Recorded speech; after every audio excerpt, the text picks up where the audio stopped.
हरि। हम लोग श्लोक तो पढ़ेंगे, उससे पहले ये श्लोक पे मैं कुछ कहना चाहता हूँ। शृण्वताम स्वकथा कृष्णा पुण्य श्रवण कीर्तना हृदयंतस्त्व भद्राणी विधुनोति सुहृत्सताम। श्रीमद् भागवतम 6.2.12 में प्रभुपाद जी इस श्लोक को उद्धृत करते हुए कहते हैं, गुणानुवादा खलु सत्व भावना पे, हरेर गुणानुवादा खलु सत्व भावना। हरि के गुण का अनुवाद बार बार बोलने से हमारा सत्व, हमारा चित्त निश्चित रूप से शुद्ध होता है। तो वहाँ प्रभुपाद जी बहुत सुंदर तरह से तात्पर्य में कहते हैं, कृष्ण जैसे ही देखते हैं, व्हाट एन अमेजिंग स्टेटमेंट, जैसे ही देखते हैं कि उनका भक्त उनके बारे में सुनने के लिए उपस्थित हुआ है या कीर्तन करने के लिए उपस्थित हुआ है, वो बड़े प्रसन्न होते हैं और तुरंत ही उसके हृदय को शुद्ध करना शुरू करते हैं। अब आप विचार कीजिए कि जीव अनादिकाल से इस जगत में है कि नहीं, और भगवान कुछ नहीं कर रहे हैं। मैं जानबूझ करके हाथ ऐसे रखा हूँ, मतलब ये हाथ रखने का मतलब क्या होता है? कुछ नहीं करना, चुपचाप साइलेंट स्पेक्टेटर, कुछ भी नहीं कर रहे हैं। अनादि काल पे थोड़ा सा मनन कीजिए। अनादि क्या मतलब है? अनादि का अक्षत प्रभु माइक दीजिए इनको, मनन कर पा रहे हैं? Are you able to meditate on this point? What is the meaning of beginningless? Mic पे बताइए। जिसकी कोई शुरुआत नहीं है, उस अनादि काल की तुलना में रामहरि प्रभु को दीजिए। ब्रह्मा जी की आयु कितनी होती है? अनादि काल की तुलना में ब्रह्मा जी की परम आयु कितनी होती है?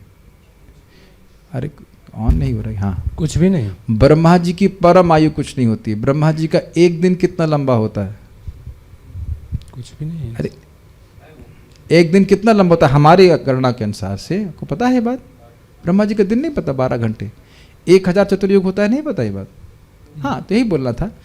1000 चतुर्युग। कलयुग कितना लंबा होता है? 4,32,000 साल। तो अब ऐसे 1000 चतुर्युग, ब्रह्मा जी के 12 घंटे, और उनकी परम आयु अनादि काल में एक क्षण है। और इतना समय अभी तक अक्षत अभी तक बीत चुका है। फ्राइटनिंग। और कृष्ण का धैर्य देखिए, कुछ नहीं बोल रहे हैं, कोई ज्ञान नहीं दे रहे हैं। क्यों? आप जानते हो? क्योंकि हमको भगवान के बारे में सुनने का एक तरह से मौका ही नहीं मिला, या हमने मिला हो तो हमने कभी ध्यान नहीं दिया। Isn't it amazing if you see from that point? अनादि काल से जीव फंसा हुआ है, भगवान कुछ नहीं बोल रहे। लेकिन शृण्वताम स्वकथा कृष्ण, जब अपनी कथा भगवान की कथा को सुनता है या भगवान के भक्तों की कथा सुनता है, आप सुन ही चुके हो पिछले अध्याय में, यदि कृष्ण कथा श्रेयम अथवा पदाम्भोजस्य अथवा अस्य पदाम्भोजस्य मकरांद लिहाम सताम, है ना, या फिर उनके चरण कमलों से निकलने वाले रस को पे ही जीने वाले, कह लीजिए, भक्तों की कथा, यानी शुद्ध भक्तों की कथा हो, जैसे परीक्षित महाराज के बारे में सुनेंगे, या भगवान की कथा जो सुनता है तो भगवान, और तो सुनता है तो कैसा है? तो कहते हैं पुण्य श्रवण कीर्तन। सुनने मात्र से और बोलने मात्र से जो है पवित्र करने वाला है। इसका मतलब क्या हुआ? जैसे मैं ये सारी बात बोल रहा हूँ, ऐसा नहीं कि मेरी सारी बात सबको समझ में आ रही है। ऐसे भी कोई भक्त होंगे जिन्हें यह भी समझ में नहीं आ रहा होगा कि क्या समझ में नहीं आ रहा है, ये भी होता है संभावना। लेकिन सुनने मात्र से व्यक्ति को पवित्र करने वाला है, भाषा ना भी समझ में आए तो भी। और उसी प्रकार से हरे कृष्ण मंत्र कोई बोल रहा है, उसको अर्थ नहीं पता है, हरे कौन, कृष्ण कौन, राम कौन, कीर्तन कर रहा है तो उसको लाभ होगा। इसी प्रकार से भागवत का जो हम पारायण कराते हैं, सारे श्लोकों का अर्थ मुझको भी नहीं पता होता, उतने अर्थ मुझे समझ में आता है जिसकी मैं तैयारी कर लेता हूँ, लेकिन बोलने मात्र से हम पवित्र होते हैं। Does that make sense to you? ये समझ में आ रहा है कि मैं क्या बोल रहा हूँ? ठीक है। अभी क्या बोल रहे हैं? पुण्य श्रवण कीर्तना। और क्या करते हैं? हृदयंतस्थ भद्राणी विधुनोति सुहृत्सताम। वह खुद सफाई करने के लगते हैं। कितना अच्छा लगेगा ना कि अगर आपका रूम कोई दूसरा साफ कर दे। What do you think? Would you like to have it? Yes, good idea, intelligent बच्चा। आपका रूम कोई दूसरा साफ कर दे तो आपको बहुत अच्छा लगेगा कि नहीं? अरे मूर्ख, पता नहीं, हमको तो बहुत अच्छा लगेगा, हमारा रूम कोई साफ कर दे और एकदम कोना कोना से कुरच कुरच के साफ कर दे, हमको हाथ भी ना लगाना पड़े, तो अच्छा नहीं मानेंगे आप? तो से बी इंटेलिजेंट मिस्टर। कपड़े धो के, कपड़े धोला एग्जाम्पल नहीं, यहाँ पे नहीं लगे हम बात कर रहे हैं रूम की। आप रूम में बैठे हो एकदम आलसी हैं। कलयुग का कौन सी जीव आलसी नहीं है? प्लीज़ रेज योर हैंड अगर आप आलसी नहीं हो तो। अच्छा ठीक है, सबने हैंड नहीं, किसी ने हैंड रेज नहीं किया, सब आलसी हैं। आपने केवल बस केवल कृष्ण के बारे में सुनना है, उसके बाद हृदय की सफाई की चिंता आपने नहीं करनी है, वो खुद करेंगे। महाराज हमेशा इस बात को बोलते हैं। तो ये भगवान बहुत प्रसन्न हो जाते हैं जब कोई व्यक्ति श्रीमद् भागवतम का श्रवण करने के लिए, कीर्तन करने के लिए उपस्थित होता है। तो हमको ये श्लोक बहुत अच्छा लगा था, इस पर हम बोल रहे हैं। अब हम आगे कथा को बढ़ाएंगे। तो हम लोग की कथा यहाँ पे समाप्त हुई थी। समाप्त नहीं, क्या कहते हैं, विश्राम प्राप्त करी थी विश्राम, कथा को विश्राम दिया गया था कल ही था कि जब धर्म यानी कि बैल रूपी धर्म और गाय रूपी पृथ्वी आपस में बात कर रहे थे, इतने में ही सरस्वती के तट पे परीक्षित महाराज पहुंचे।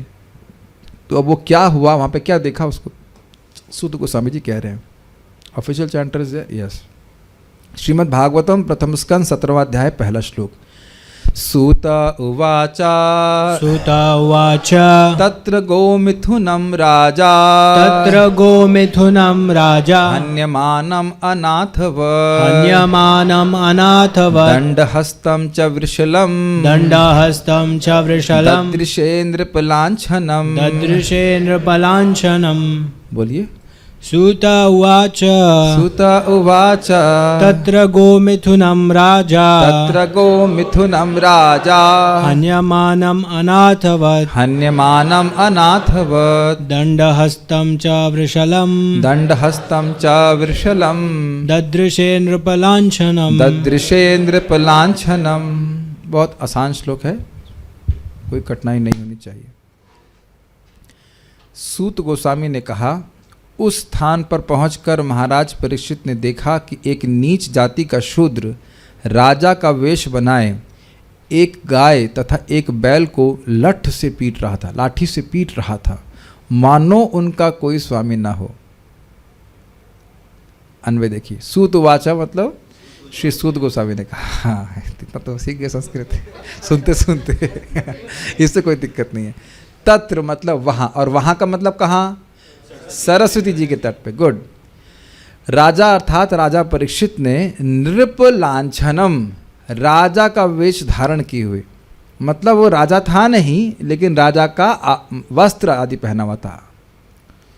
ये एक बहुत बड़ी बात सीखने वाली है, ये आगे आएगा, इसलिए मैं पहले क्लियर कर दे रहा हूँ। ये नृप का वेश, राजा का वेश धारण किया हुआ था, ये सूचित करता है कि कलयुग में जो लोग नितांत शूद्र हैं, अत्यंत अयोग्य हैं राजा का पद प्राप्त करने के लिए, वही लोग राजा के पद पे आसीन रहेंगे। ये यहाँ पे ध्वनित हो रहा है। केवल ऐसा नहीं था कि कली पुरुष ही शूद्र होकर के राजा का वेश धारण किया था, अपितु कलयुग में ये सूचित करता है कलयुग में सभी शूद्र से भी निम्न होकर के राजा का स्थान प्राप्त करेंगे। ये बात ध्यान देने वाली। और क्या कर रहा था? दंड हस्तम चा, दंड मतलब लाठी और हस्तम मतलब हाथ, और अपने हाथों में लठ लिए वृषलम, निम्न जाति के शूद्र को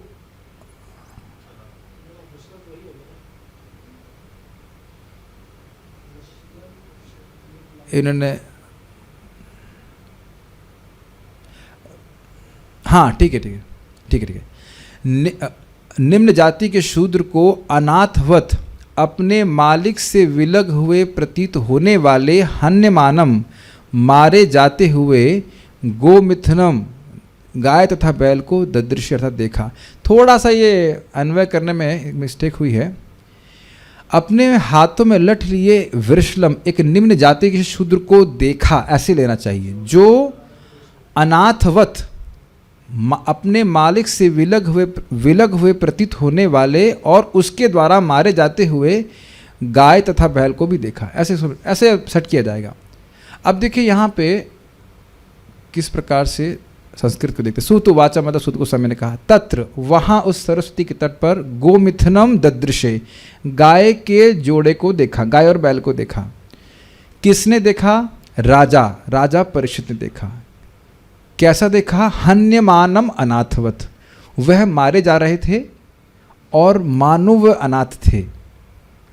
कौन मार रहा था? दंड हस्तम च वृषलम। च का मतलब हो गया कि वह शूद्र था और हाथ में दंड लेकर के उनको मार रहा था, गायों को। यद्यपि वह शूद्र था लेकिन नृप लांछनम, राजा के वेश में था। अब एक प्रश्न है कि यहाँ अनाथवत क्यों कह रहे हैं?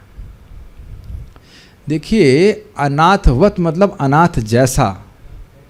अब हाँ, एक बात तो यह है कि भगवान चले गए हैं, अर्जुन चले गए हैं, पांडव चले गए हैं, तो ऐसा लग रहा है कि ये गाय और बैलों की रक्षा करने वाला कोई है नहीं, लेकिन है परीक्षित महाराज, इसलिए अनाथवत। परीक्षित महाराज हैं, समझ रहे हैं, कलयुग सोच रहा है कि अब तो मेरा राज्य हो गया है, अब तो ये अनाथ हैं, लेकिन अनाथवत हैं, अनाथवत, अनाथ जैसे हैं। अभी परीक्षित महाराज हैं, इसलिए कलयुग अभी कोई भी प्रजा अनाथ नहीं है। सुनाई पड़ रहा है? राजा प्रजा के लिए पिता के तुल्य है, तो कोई अनाथ व्यक्ति अपने आप को अनुभव नहीं करता है अगर अच्छा राजा तो। ये बात आप समझ रहे हैं? अच्छे राज्य में मान लो कोई स्त्री है, उसका पति मर गया हो, या जो उसके पास रहने खाने की व्यवस्था नहीं है, तो उसका भी पालन किया जाता है। यहाँ इस तरह से नहीं कि छोड़ो मरो जा करके, ऐसा नहीं बोला जाता है। अब आजकल तो ध्यान नहीं देते, लेकिन ये होता है व्यवस्था इस प्रकार की। तो अब यहाँ पे मैं एक एग्जाम्पल दे रहा हूँ, और गायों का और बैलों का वो अनाथ हो जाए, ये तो संभव ही नहीं था परीक्षित महाराज के इसमें। तो कलयुग सोच रहा है कि ना उनका कोई है नहीं पकड़ने वाला, इसलिए इनको हम मार सकते हैं, पीट सकते हैं। हमारा ये साक्षात अनुभव है। हम लोग की गौशाला में आज से, अब मुझे याद, देखिए मुझे ईयर याद नहीं रहते, घटना याद रहती, मैं यहीं पे रह रहा हूँ। तो एक दिन जाड़े में कुछ गलत लोगों ने हमारे गौशाला से गाय को चुराने का प्रयास किया। और क्यों किया? क्योंकि उस समय जो भारत में यूपी में जो सरकार थी वो उतना स्ट्रिक्ट नहीं थी। अब किसी की हिम्मत है? कोई हिम्मत नहीं है। तो ये हम अप्रिशिएट करेंगे, इस समय जो सरकार है बहुत स्ट्रिक्ट है, कि ऐसा नहीं कि आप कहीं भी किसी गौशाला से गाय को चुरा सकते। तो उस समय उनका क्या कह सकते ना, मनोबल बढ़ा हुआ था कि सरकार तो कुछ कर ही नहीं रही है हमारे प्रति। ये बात समझ लीजिए कि अभी भी सरकार बहुत स्ट्रांग है। अगर चाहे तो कोई ये गुंडा उंडा कुछ है नहीं उनके आगे। गलत तो नहीं बोल रहे हैं, इज इट नॉट? बहुत शक्तिशाली। जब पकड़ना होता है पुलिस कहाँ से धर दबोच लेती है, इज इट नॉट? पकड़ लेते कहीं से भी। तो वो नहीं पकड़ रहा है तो ऊपर से कमजोरी है। अगर खुद उनका हो जाए तो क्या कर सकता है बताइए? कोई कुछ नहीं कर सकता। अरे जब पूरे देश को घर के अंदर बंद कर सकते तो सामर्थ्य नहीं है पुलिस का, बताइए? पूरा देश को लॉकडाउन में डाल देना ये बहुत बड़ी बात है कि नहीं? तो ये अनाथवत का आपको अर्थ यहाँ पे ग्रहण करना होगा। श्रीधर स्वामी और चक्रवर्ती बात थोड़ा थोड़ा अलग कंटेंट बता रहे हैं, लेकिन दोनों कंटेंट हैं। 16वें अध्याय के बाद 17वें अध्याय में राजा परीक्षित के द्वारा कली के निग्रह, कली को दंड देने का वर्णन इसलिए किया जा रहा है कि इस तरह पराक्रम से संपन्न राजा परीक्षित के अद्भुत वैराग्य का आगे वर्णन किया जा सके। क्या सुंदर बात बोल रहे हैं, समझ में आई बात? इतने पराक्रमी थे कि कली को भी दबा दिया। जब कली को दबा सकते हैं तो अब ये बताइए आगे जाके जो शाप देने वाला ब्राह्मण है उसको नहीं दबा सकते हैं? सोचने वाली बात है ना। कि सिंपल सा कमेंट है लेकिन कितना अद्भुत है। जो व्यक्ति कली पुरुष को ही दबा सकता है, खत्म करने का सामर्थ्य है, जान से मारने का सामर्थ्य है, तो वह एक ब्राह्मण के द्वारा शाप दिया जाएगा, उससे क्या प्रभावित होने वाला है? फिर भी वह उसको स्वीकार करके पूरे जगत को त्याग करके वह कृष्ण कथा ही का आश्रय लेंगे। अब देखिए, अगर हम ये सब नहीं पढ़े होते तो कभी इस प्रकार से रसा सदन नहीं कर पाते ना कि ये एकदम से परीक्षित महाराज की बात कहाँ से आई और क्यों आई, क्या जरूरत थी। लेकिन कली पुरुष को पूरा खत्म करने का सामर्थ्य परीक्षित महाराज का था। और ऐसे पराक्रमी राजा भी संसार त्याग कर कृष्ण कथा का श्रवण कर रहे हैं, भागवत का श्रवण कर रहे हैं। ये उनका अद्भुत वैराग्य है कि नहीं? ये प्रश्न बहुत पहले भागवत में किया गया है कि देखिए, वैष्णवों का जीवन तो दूसरों के उपकार के लिए होता है, वो अपने लिए तो जीते नहीं हैं। और परीक्षित महाराज का जो शरीर था वह तो अन्य लोगों का आश्रयभूत था, वह तो अन्य लोगों को आश्रय प्रदान कर रहा था। तो फिर क्यों गंगा जी चले गए? क्यों शरीर, ऐसे शरीर को त्यागने के लिए क्यों गंगा जी के तट पे आ गए? ये सब प्रश्न थे वहाँ पे, वो सब बातें ऑब्वियसली उस सब प्रश्न का उत्तर यहाँ पे मिलेगा हमको। हन्यमानम का अर्थ मारे जाते हुए, मारे जाते मतलब उनको लठ से मार रहा था, अर्थात वह शूद्र गौ और बैल के जोड़े को बड़े ही निर्दयता के साथ मार रहा था। इसके पे हम कुछ बोलना नहीं चाहते हैं, बहुत निर्दयता से लोग कर ही रहे हैं गायों के प्रति, क्या कहा जा सकता है। सारार्थ दर्शनी, थोड़ा सा भी अगर शास्त्र विचार है तो गाय मूर्तिमान देवता है, क्या देवताओं पे लठ चलाएंगे? मैं तो जितनी बार गायों को ग्रास खिलाता हूं, कुछ भी करता हूं, तो मुझे हमेशा स्मरण रहता है बात कि हम सारे देवताओं को भोजन करा रहे हैं एक साथ। आज अद्भुत हुआ कि मुझे प्रसाद से पहले बोला गया, नहीं आज आप पहले गाय को खिला के आइए फिर खाना मिलेगा। हमने कहा बहुत अच्छा दंड दिया आपने, क्योंकि मैं आलस कर जाता था प्रसाद पाने के बाद, ठीक है आप दे दीजिएगा, हाँ नहीं आप दे के आइए तब प्रसाद मिलेगा। वाह, ऐसा दंड तो सबको मिलना चाहिए। कुछ लोग कहेंगे नहीं मैं खाऊंगा नहीं, लेकिन अब कौन जाए गाय को खिलाने के। सोचे अगर इस प्रकार का दंड हम अपने पर रख लें कि कम से कम गाय को एक रोटी खिलाएंगे उसके बाद मैं प्रसाद पाऊंगा। व्हाट एन अमेजिंग थिंग ना। ये बहुत अच्छा, ये दंड दिया गया, हमको बहुत अच्छा लगा। मैं कहा ये तो अच्छा है, मैं आलसी नहीं खिलाऊंगा, खिलाने में कोई दिक्कत नहीं, आलस कर जाऊंगा, अरे अब ठीक है क्या है, खाने के बाद तो वैसे भी आलस आ जाता है। हमको बहुत अच्छा लगा ये स्मरण करिए कि सारे देवता एक साथ बैठे हैं, एक साथ खिला रहे हैं आप, 4 रोटी गुड़ चना जो भी आप दे रहे हैं। सोचिए कितना आशीर्वाद मिलेगा। भगवान तो है ही, भगवान तो गले में है ही, सारे भगवान विष्णु तो है ही, बाकी सारे सब लोग। अभी सब आज इस अध्याय में गायों का बहुत गुणगान किया गया है। सारार्थ दर्शनी, अगर मैं अभी किसी को पूछूं यहाँ पे, वैसे तो बहुत दुर्दैव भी है कि दिल्ली में शायद गाय दिखती भी नहीं ना, से दिखती है, ऐसे रोड पे दिखती है कि रोज कौन अपने हाथ से गाय को रोटी खिलाता होगा। यहाँ पे तो कोई हाथ रेज करना चाहेगा तब कर सकते हैं। एक डिबोटी तो कर रहे हैं आटा और रोटी, हाँ कुछ लोग कर रहे हैं, 2 लोगों ने किया, तो अगर हो सके तो इसको भी जोड़िए। देखिए एक बहुत अच्छा प्रश्न आ रहा है, इससे पहले हम आगे जाएं। एक व्यक्ति ने कहा कि भाई भक्त है, उन्हें पूछा कि भाई गायों के लिए दान सर्वश्रेष्ठ है, तो गायों के लिए करें कि फिर वैष्णवों के लिए करें कि क्या करें? हमने कहा देखिए शास्त्र में एक चीज़ का महत्व बताया गया है, इसका अर्थ ये नहीं कि दूसरे का महत्व नहीं है। वैष्णवों को भोजन कराना भी बहुत महत्वपूर्ण है और गायों को भी भोजन कराना बहुत महत्वपूर्ण है। गावा में प्रसन्नासा वो गोपाल अभी प्रसिद्धति, गाय हमसे प्रसन्न होंगे तो गोपाल हमसे प्रसन्न होंगे। Does it make sense? भाई जब करना महत्वपूर्ण है तो प्रसाद खाना तो बिल्कुल महत्वपूर्ण नहीं है ना। नहीं वो तो बहुत महत्वपूर्ण है। भजन हो या नहीं हो, भोजन बहुत जरूरी है। भोजन शुद्ध हुए बिना कैसे काम बनेगा, तो ये भी बहुत महत्वपूर्ण है। और भोजन महत्वपूर्ण है तो क्या सोना महत्वपूर्ण नहीं है? सोना भी जरूरी है, क्या कर सकते हैं, तो बहुत महत्वपूर्ण है। इसी नॉट, तो ये चीज़ें हैं। भक्तों को बहुत अच्छी शिक्षा लेनी चाहिए, कम से कम हो सके किसी गाय की कुछ थोड़ी बहुत भूख तो शांत कर सकें, बहुत आशीर्वाद मिलता है। सारार्थ दर्शनी 17 अध्याय में 17वें अध्याय में महाराज परीक्षित तथा वृषभ रूपी धर्म के मध्य प्रश्नोत्तरी संवाद तत्पश्चात कली को प्राप्त दंड तथा अनुग्रह का वर्णन हुआ है। मतलब इसमें भी धर्म बोलेंगे अभी तक धर्म और गाय आपस में बात कर रहे थे, अब वह परीक्षित महाराज से बात करेंगे, धर्म परीक्षित महाराज से बात करेंगे। हन्य मानम अर्थात ताड़न करना, वह शूद्र राजा के चिन्ह धारण किए हुआ था, जिसने, अब देखिए इसका अर्थ क्या है, जिसने सत्य त्रेता तथा द्वापर आदि युगों में पालन की गई मर्यादा को भंग कर दिया, अर्थात जो कलयुग में स्वतंत्रता का सूचक है। समझ में आया? सत्य त्रेता तथा द्वापर, जब तक राजा के योग नहीं हो, राजा के पद पे नहीं बैठ सकते। वेण का एग्जाम्पल छोड़ दीजिएगा, उसको तो करके उड़ा दिया था।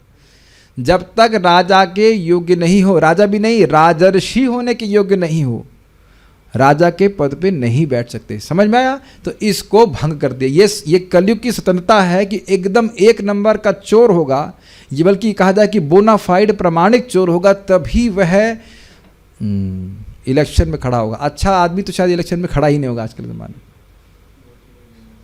हम गलत तो नहीं कह रहे हैं, अतिशयोक्ति कह रहे हैं, ऐसा कुछ ऐसा ही है। बहुत रेयर कहीं ऐसा व्यक्ति होगा जो धार्मिक हो, धर्म भीरू, धर्म से डरने वाला हो और वह इलेक्शन में खड़ा हो, कौन झमेला करेगा इतना, है कि नहीं। और कमालो खड़ा हो भी गया और सेलेक्ट हो भी गया तो उसे कुछ करने भी तो नहीं देंगे, है कि नहीं। धर्म का पालन करके इलेक्शन जीत सकता है कोई, समझ गए आप। तो ये टीका समझ में आई आपको कि ये जो स्वतंत्र, ये राजा लोग स्वतंत्र नहीं थे कि बिना योग्यता के वे राजा बन जाएं, युवराज ऐसा कर नहीं सकते थे। आप जानते हो और अभी आपने देखा भी कि राजा युधिष्ठिर महाराज अपना राज त्यागने के पहले देख लिए कि परीक्षित महाराज का योग्यता है, इसलिए वह सिंहासन पे उनको आरूढ़ किए। Does that make sense. उनका बहुत बड़ा कर्तव्य होता था राजाओं का कि ऐसे संतान की उत्पत्ति करें जो उन्हीं के समान गुणों में योग्य हो। अगर आपको याद हो तो उनके जन्म के समय ये मैच कराया गया, कुंडली देखी गई कि क्या यह पूर्ववर्ती राजाओं के समान होगा कि नहीं। ये बहुत बड़ा दायित्व है। अरे किसी कसाई के हाथ में तो मैं पूरे देश का या पूरे राज्य का शासन नहीं दे रहा हूँ। ये बहुत बड़ा चिंता थी उनकी, अभी कोई चिंता नहीं है। तो इस प्रकार की स्वतंत्रता शासकों में देखी जा रही है। तात्पर्य, कलयुग का मुख्य लक्षण यह है कि निम्न जाति के शूद्र अर्थात ब्राह्मण संस्कृति तथा आध्यात्मिक दीक्षा से रहित मनुष्य प्रशासकों या राजाओं का वेश धारण करेंगे और ऐसे अक्षत्रिय जो क्षत्रिय नहीं हैं शासकों का प्रमुख व्यवसाय होगा निर्दोष पशुओं को, विशेष रूप से ऐसी गायों तथा बैलों को जान से मारना जो अपने स्वामियों अर्थात प्रामाणिक वैश्यों द्वारा अरक्षित होंगी। ध्यान दिया आपने, अक्षत्रिय शासक और प्रामाणिक वैश्य। जो बिजनेसमैन है अब वह गायों की रक्षा नहीं करना चाहते।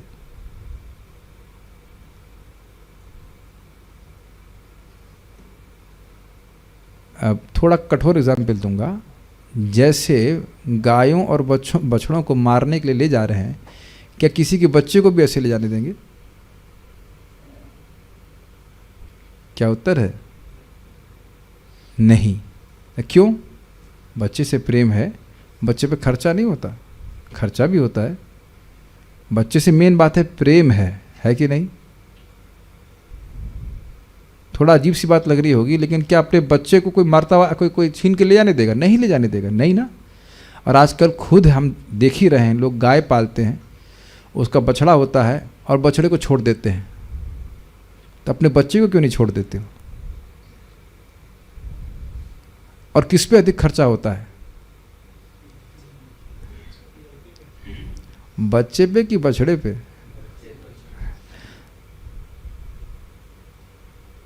बहुत बुरी लग सकती है ये बात, लेकिन जो कर्म कर रहे हैं बहुत गड़बड़ है। कि गाय लिया, गाय ने जब तक दूध दिया, वो बछड़ा जब तक थोड़ा बड़ा हुआ उसका छोड़ दिया, फिर वह जगह जगह गंदी वस्तु खा रहा है, या फिर उसको पकड़ कर कोई ले जा रहा है काटने के लिए। काटने के लिए इसीलिए ले जा रहे हैं ना कि किसान छोड़ दे रहे हैं। What do you think? और मूर्खता यह है कि वो समझ नहीं पा रहे हैं कि इसी के क्या कहते हैं उसको, गोबर इत्यादि से, एक गाय के गोबर से या 30 एकड़ की खेती हो सकती है। प्रमाणित किया इधर कहाँ पे, हिमाचल प्रदेश में ना, कहाँ, हरियाणा में शायद, नहीं हरियाणा में चीफ मिनिस्टर, या मैं समझ रहा हूँ, मेरे पास एक वीडियो भेजा गया था हिमाचल प्रदेश के, एक गाय के गोबर से 30 एकड़ की खेती। और हम अभी अपने यहाँ पे भी फार्म में देख रहे हैं, यहीं का गोबर जाता है, उसी को हमारे शशिकांत प्रभु सब कुछ सेटिंग करके उसमें गाय उसमें डाल रहे हैं, एकदम नमकीन जमीन अब उर्वर होती चली जा रही है। ये तो दृष्ट है। 30 एकड़ में समझता हूँ 8-9 एकड़ तो वो रिक्लेम कर चुके हैं, 10 एकड़ रिक्लेम कर चुके हैं। इसको काला धन, काला नहीं, काला सोना, काला धन नहीं, काला सोना कहा जाता है। इसका उपयोग करना नहीं जान रहे हैं, और इसीलिए देखिए खाने को भी ठीक से नहीं मिल रहा है। क्या दुर्दशा है बताइए, है कि नहीं? ये मूल बात है कि गायों की रक्षा वैश्य समाज के द्वारा नहीं किया जा रहा है। कृषि गोरक्षा वाणिज्यम वैश्य करो स्वभावजम। जब गाय आपके पास रहेगी तो कैसे कोई लेके चला जाएगा बताइए? इतना तो अभी भी ऐसा नहीं हुआ है, पुलिस रक्षा करती है, लेकिन जब गाय को खुला छोड़ देंगे तो फिर तो लेके जाएगा ही। अब क्या हमारे किसी काम की क्या? यहाँ तक आप लोग सुनिए, हम तो कानपुर भौतिक गौशाला में देख के आए, वो बता रहे थे जो भारतीय नस्ल की गाय है वो जो मर जाती है उसका सींग सुना आपने? उस हींग की खाद बनाते पता नहीं कितने, 1 ग्राम ना कितने हजार रुपए की आती है वो, 1 ग्राम। तो ये है बहुत बड़ी बीमारी भारत में है कि गाय के महत्व को नहीं समझ रहे हैं। धर्म की दृष्टि से भी और आर्थिक दृष्टि से गाय के पालन के द्वारा ही तो नंद महाराज इतने ऑपुलेंट। चले, नंद महाराज तो बहुत दूर हुए। मेरी माँ बता रही थी कि उनके दादाजी केवल खेती करके, उनके दादाजी मेरी नानी यानी उनकी माँ के लिए हर साल सोने के जहर, क्या कहते हैं, जेवर बनवा देते थे। How is that possible? अब ये तो हम देखे नहीं हैं, लेकिन अब झूठ तो ना बोल रही हूँ। खेती थे, और आज का खेती नहीं है, आज भी खेती है। हम लोग उधर का सडोरा में गए थे, वहां भी खेती करके लोग ऑपुलेंस में रहते हैं। क्या अब कोई टमाटर के जगह क्या बोल्ट खा रहा है क्या? क्यों आप लोग ऐसा कुछ नहीं? स्मार्टफोन के पकौड़े तो नहीं खा रहा ना? खा तो टमाटर ही रहे हैं, आलू ही खा रहे हैं ना, आलू ही खा रहे हैं। किचन में तो आलू ही बनता है, आलू राजा। ठीक है, तो कितना सुंदर बात यहाँ सीखने को मिल रही है। भगवद गीता में कहा गया है कि वैश्यों का कार्य कृषि, गोरक्षा तथा व्यापार से संबंधित है। ये बहुत सुंदर लाइन है। पहले शब्द क्या है यहाँ पे? कृषि, नॉट गोरक्षा, कृषि। कृषि मुख्य कार्य है क्योंकि जीने के लिए अन्न चाहिए, और कृषि जब मुख्य कार्य है तो उसके लिए गोरक्षा। जब कृषि रहेगी तो गोरक्षा करने में कोई कठिनाई नहीं है, एब्सोल्युटली कुछ भी नहीं है। अभी देखिए हमारी गौशाला में एक बड़ी समस्या हो गई। जो भूसा क्या रेट मिलता था पिछले साल? 200 रुपये मन था, वह अब 460। हाँ, 460 मिल रहा है। कोई तुक बनती है? क्या हुआ? लोगों ने, यहाँ के किसानों ने यह सोचते हुए कि भाई अब गेहूं में तो कुछ कम मिल रहा है तो हम सब सरसों बोएंगे, और सरसों का वो जो क्या कहते हैं, ऑयल नहीं, लकड़ी जो मिलेगी वो ईंट के भट्टों को भेज देंगे, उसमें बड़ा पैसा मिलेगा। तो तुम खाओगे क्या? ईंट का भट्टा खाओगे? ईंट खाओगे? तो आप देख रहे हैं कृषि को नहीं ध्यान दे रहे, कैश क्रॉप में जा रहे हैं, खाने के लिए नहीं उगा रहे हैं। तो सबके पीछे क्या है? लोभ। लोभ के कारण फंसे हुए। तो इस प्रकार से वैश्य लोभी नहीं थे, कृषि करते। कृषि के लिए संग तो गोरक्षा करनी ही पड़ेगी। कौन सी इंडस्ट्री वहां पड़ी हुई है? वो अपने आप में गाय इंडस्ट्री, उसकी व्याख्या करने की जरूरत है कि नहीं? भाई अनाज उगेगा, आप अनाज खाओगे, और बाकी जो चीज़ है वो गाय खाएगी, और गाय गोबर करेगी, गोबर से फिर अनाज उगेगा। होगी ना इंडस्ट्री छोटी सी। अच्छा, इसमें वेस्ट प्रोडक्ट क्या है? वंडरफुल ना। हम इससे पहले जाएं थोड़ा विचार कीजिए भगवान की क्या व्यवस्था है। आप लोग कभी गए हो कि नहीं? इलाहाबाद में एक इफ्को है, फर्टिलाइजर कंपनी है। हम जाके देख के आए। उसमें बताते हैं हर साल कोई ना कोई मरता, और कितना जहर उससे निकलता है। ये सारे जो फर्टिलाइजर है सब जहर है एक्चुअली, और उससे वहाँ बनाने में कितना वेस्ट निकलता होगा, और यहाँ खेत में डालते हैं तो सब जहर जहर पड़ रहा है। और गाय के संग देखिए कितना अच्छा है, कितना सुंदर सिस्टम है। कोई पोल्यूशन है? कोई पोल्यूशन नहीं है। आप अनाज खाओ, गाय तो नहीं कह रही है भाई इतना अनाज उग रहा है, हमें भी तो कुछ दलिया विलिया खिला। कुछ भी नहीं खा, कुछ भी नहीं। गाय खा रही है अपना वो जो भूसा वगैरह खा लेती है, घास खा लेती, खुश। और उसके बाद वो गोबर कर देती है, गोबर से फिर गाय आपका क्या कहते हैं वो अनाज उग जाता है, उर्वर हो जाता है खेत। और दूध भी ऐसा नहीं करी मैं दूध दे रही हूँ मैं खुद ही पीऊँगी, ऐसा तो कुछ नहीं होता है। दूध भी हमको पीने को मिलता है। प्रभुपाद सबके वाकई बात है, सब कुछ। और ये बहुत अच्छी बात बोल रहे हैं, दूध कोई मुख्य प्रयोजन नहीं है गाय को पालने का। गाय और बैल को पालने का मुख्य प्रयोजन गोबर प्राप्त करना है। एक्चुअली सारा कुछ चेंज हो गया, सब कुछ चेंज हो गया, इसीलिए गाय का प्रोटेक्शन नहीं हो रहा है। गाय का प्रोटेक्शन वस्तुतः गौशाला में नहीं होता है, किसानों के द्वारा होता है। इसीलिए प्रभात कह रहे हैं कृषि गो रक्षा, और अगर एक्सेस हुआ तो वाणिज्यम। अब क्या हो गया? वाणिज्यम सबसे पहले लगा दिया है, व्यापार लगा दिया है, लोभी हो गए हैं। इस कारण से लोग ना कृषि पे ध्यान दे रहे, ना गोरक्षा पे ध्यान दे रहे। कितना सुंदर बात देखिए, देखने वाली है। कलयुग में पतित वैश्य, क्लियर समझ में आ गया? पतित वैश्य की व्याख्या, जिनके जी में वाणिज्य के अलावा कुछ नहीं है, गायों को कसाई घरों में पहुंचाने में लगे रहते हैं। और प्रभुपाद जी की जगह बोलते हैं तुमको गाय का मांस खाना तो गाय मर जाए तब खाओ ना। अगर तुम इतने ही मतलब उत्साहित हो खाने के लिए तो तुम मार के ही तो खाओगे ना, जिंदा तो नहीं खाओगे। तुम मर जाए तब खा लेना। अगर इतने ही उत्साही तो खाने के लिए कम से कम वध से तो बच जाओगे, वध के पाप से।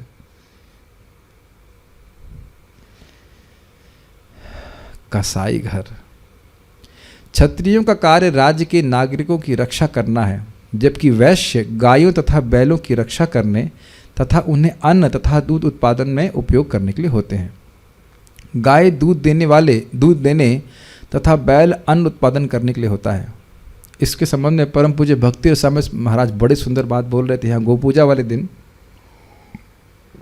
बड़ी अच्छी बात कह रहे थे कि एक बार कहीं कोई व्यक्ति साउथ इंडिया में ट्रैक्टर बेचने के लिए आया तो ट्रैक्टर बेचने के लिए तो एक किसान से पूछा कि आप ट्रैक्टर लेंगे हमारा? कहते नहीं। तो क्यों नहीं लेंगे? कहते क्योंकि मैं अपने ट्रैक्टर से प्रेम नहीं कर सकता। समझ में आया? कहते मेरा बैल है, उससे मैं भले ही खेत की जुताई करता हूँ, वह मुझसे प्रेम करता है और मैं उससे प्रेम करता हूँ, लेकिन मेरा ट्रैक्टर मुझसे प्रेम नहीं करने वाला है। मुझे याद है, अब पता नहीं क्या स्थिति है, 2007 में मैं जब ज्वाइन करने के लिए कहलगांव जा रहा था बिहार में, तो रास्ते में आपको दिखाई पड़ेंगे छोटे छोटे खेत हैं और उसमें अभी भी करते होंगे बिहार में लोग बैल से जुताई करते हैं। बड़ा सुंदर लगता है। आपको पता है उसके पाँव, धर्म है ना मूर्तिमान बैल, पाँव जमीन पे टच करता है तो वो वहाँ पे समृद्धि आती है। और ट्रैक्टर के टायर तो अब बल्कि आपको पता है कि नहीं पता, वो जो भूमि उसको दबा दबा के खत्म कर देते हैं। पता है, सबको पता होगा ये बात, नहीं पता है तो हम बता रहे हैं। कितनी आवाज़ होती घर घर घर घर घर घर कर करके, क्या है। अगर बैल उसको जोत रहा है तो क्या होगा, गले में घंटी होगी टन टन टन टन करके, ऐसी आवाज़ आनी है। और सस्ता भी होता है, बस खाली क्योंकि मेहनत लगती इसलिए करना नहीं चाहते। लेकिन यह भी गलत है, पता है। मुझको मेरे माताजी बता रहे थे कि कह रहे थे कि पहले ज़माने में सबके पास 2-2 जोड़ी बैल होते थे, तो वो जैसे जिसकी खेत होना होता सब लोग मिल के कर दिया करते थे। हम लोग सोचते हैं कि भाई एक बैल से कैसे सारा जोतेंगे, ये हमारी छोटी सी प्रोग्रामिंग करते हैं, प्रोग्रामिंग दिमाग लगाते हैं। लेकिन सब लोग मिलजुल के करते थे, भाई हमारा भी बैल है, तुम्हारा भी बैल है, सब मिल कर देते खटाखट खटाखट। हाँ, तो ये मेल, अब सोचिए कि इस प्रकार से कितना मेल जोल की भावना पूरे परिवार में, पूरे गाँव में है, समाज में इस प्रकार से। और इतना दूर जाने की जरूरत नहीं थी। यहाँ से जा रहे 300 किलोमीटर उड़कर हवाई जहाज से नौकरी करने के लिए, कोई जरूरत नहीं इसे करने।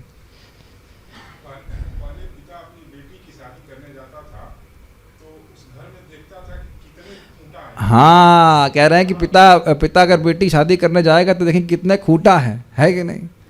अब क्या देखने जाता होगा पता नहीं, व्हाटएवर। लेकिन कलयुग में शूद्र जाति के लोग प्रशासक पदों पर हैं और माता एवं पिता तुल्य गायें तथा बैल वैश्यों के द्वारा सुरक्षित न होने के कारण शूद्र प्रशासकों द्वारा संचालित कसाई घरों में भेज दी जाते हैं। अब बड़े ध्यान देने वाले बात, शूद्र प्रशासक का दिक्कत क्या है। देखिए, वह फैक्ट्री की तो बहुत चिंता कर रहा है कि बिजली बननी चाहिए, लेकिन लोगों के दिमाग सही होने चाहिए, उनको प्रॉपर आहार मिलना चाहिए, इधर कुछ नहीं सोचता। ये शूद्र प्रशासक की दिक्कत है। एक सच्चा प्रशासक, क्षत्रिय प्रशासक ब्राह्मण के द्वारा गाइडेंस प्राप्त होने के कारण वो जानता है कि प्रजा को पालन करने का उद्देश्य क्या है, सब लोग कृष्ण की तरफ उन्मुख हो, और उसके लिए फैक्ट्रियों की जरूरत नहीं है। अब पता नहीं, बहुत से लोग उसको विरोध करेंगे। आप में से कितने लोगों को फैक्ट्री में काम करने का अनुभव है? 1 2 3। आप कैसे पहुंच गए? ऑडिट करने के लिए गए थे। और कौन? आप भी करना है भाई। कितना शांत और सुंदर वातावरण रहता है ना। मतलब अगर जब करने का मूड बनता है तो फैक्ट्री में ही बनता है। मैं अपनी बात बता रहा हूँ। कंप्रेसर के आगे खड़े थे उस दिन। कंप्रेसर आपने देखा एनटीपीसी में, उसको हमारा एक वो जो सीनियर था, इतना मोटा चेहरा था उसका, बोला, और वो जोर से आवाज़ कर रहा था कंप्रेसर। उसमें वो बता रहा है, देखिए ये कंप्रेसर है, उसका पूरा पसीना पसीना निकल रहा है सर। तो मैं अपने आप को वहाँ लगा के देख रहा था कि नहीं भाई, ये मेरा भविष्य नहीं हो सकता। उसी दिन मैं 45 दिन की छुट्टी लेके आ गया। मैंने कहा यहाँ नहीं काम करना है हमको, यहाँ काम नहीं करना। फिर गए वापस, थोड़ा और 2-3 महीना रह के वापस आ गए। यही भविष्य है।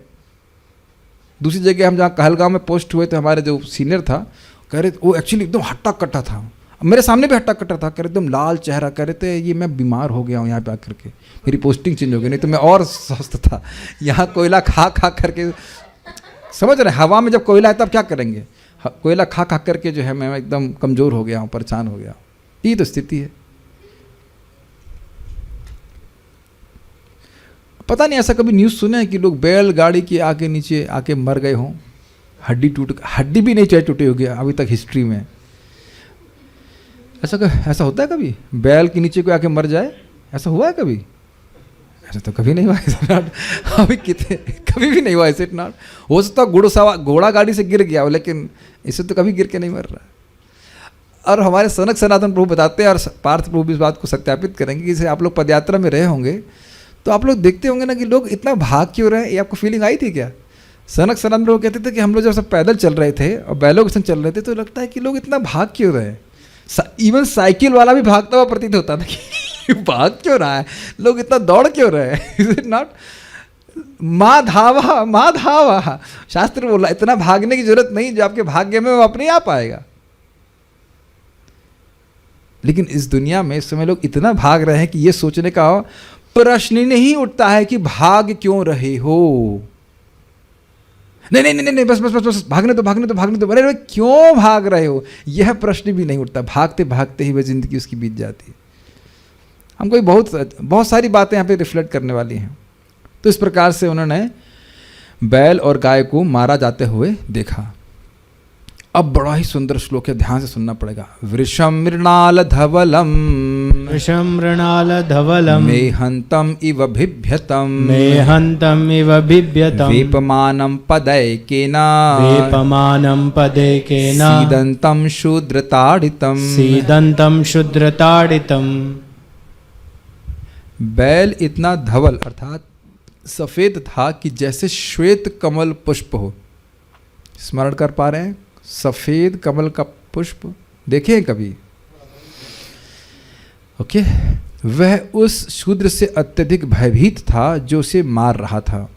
वह इतना डरा हुआ था कि एक ही पैर पर खड़ा थरथरा रहा था और पेशाब कर रहा था। लेकिन अनुवाद तो है, यहाँ शब्द है मेहंतम इवा, तो इसलिए ध्यान दीजिएगा। अनुवाद में देखिए, वृषम अर्थात बैल, मृणाल धव,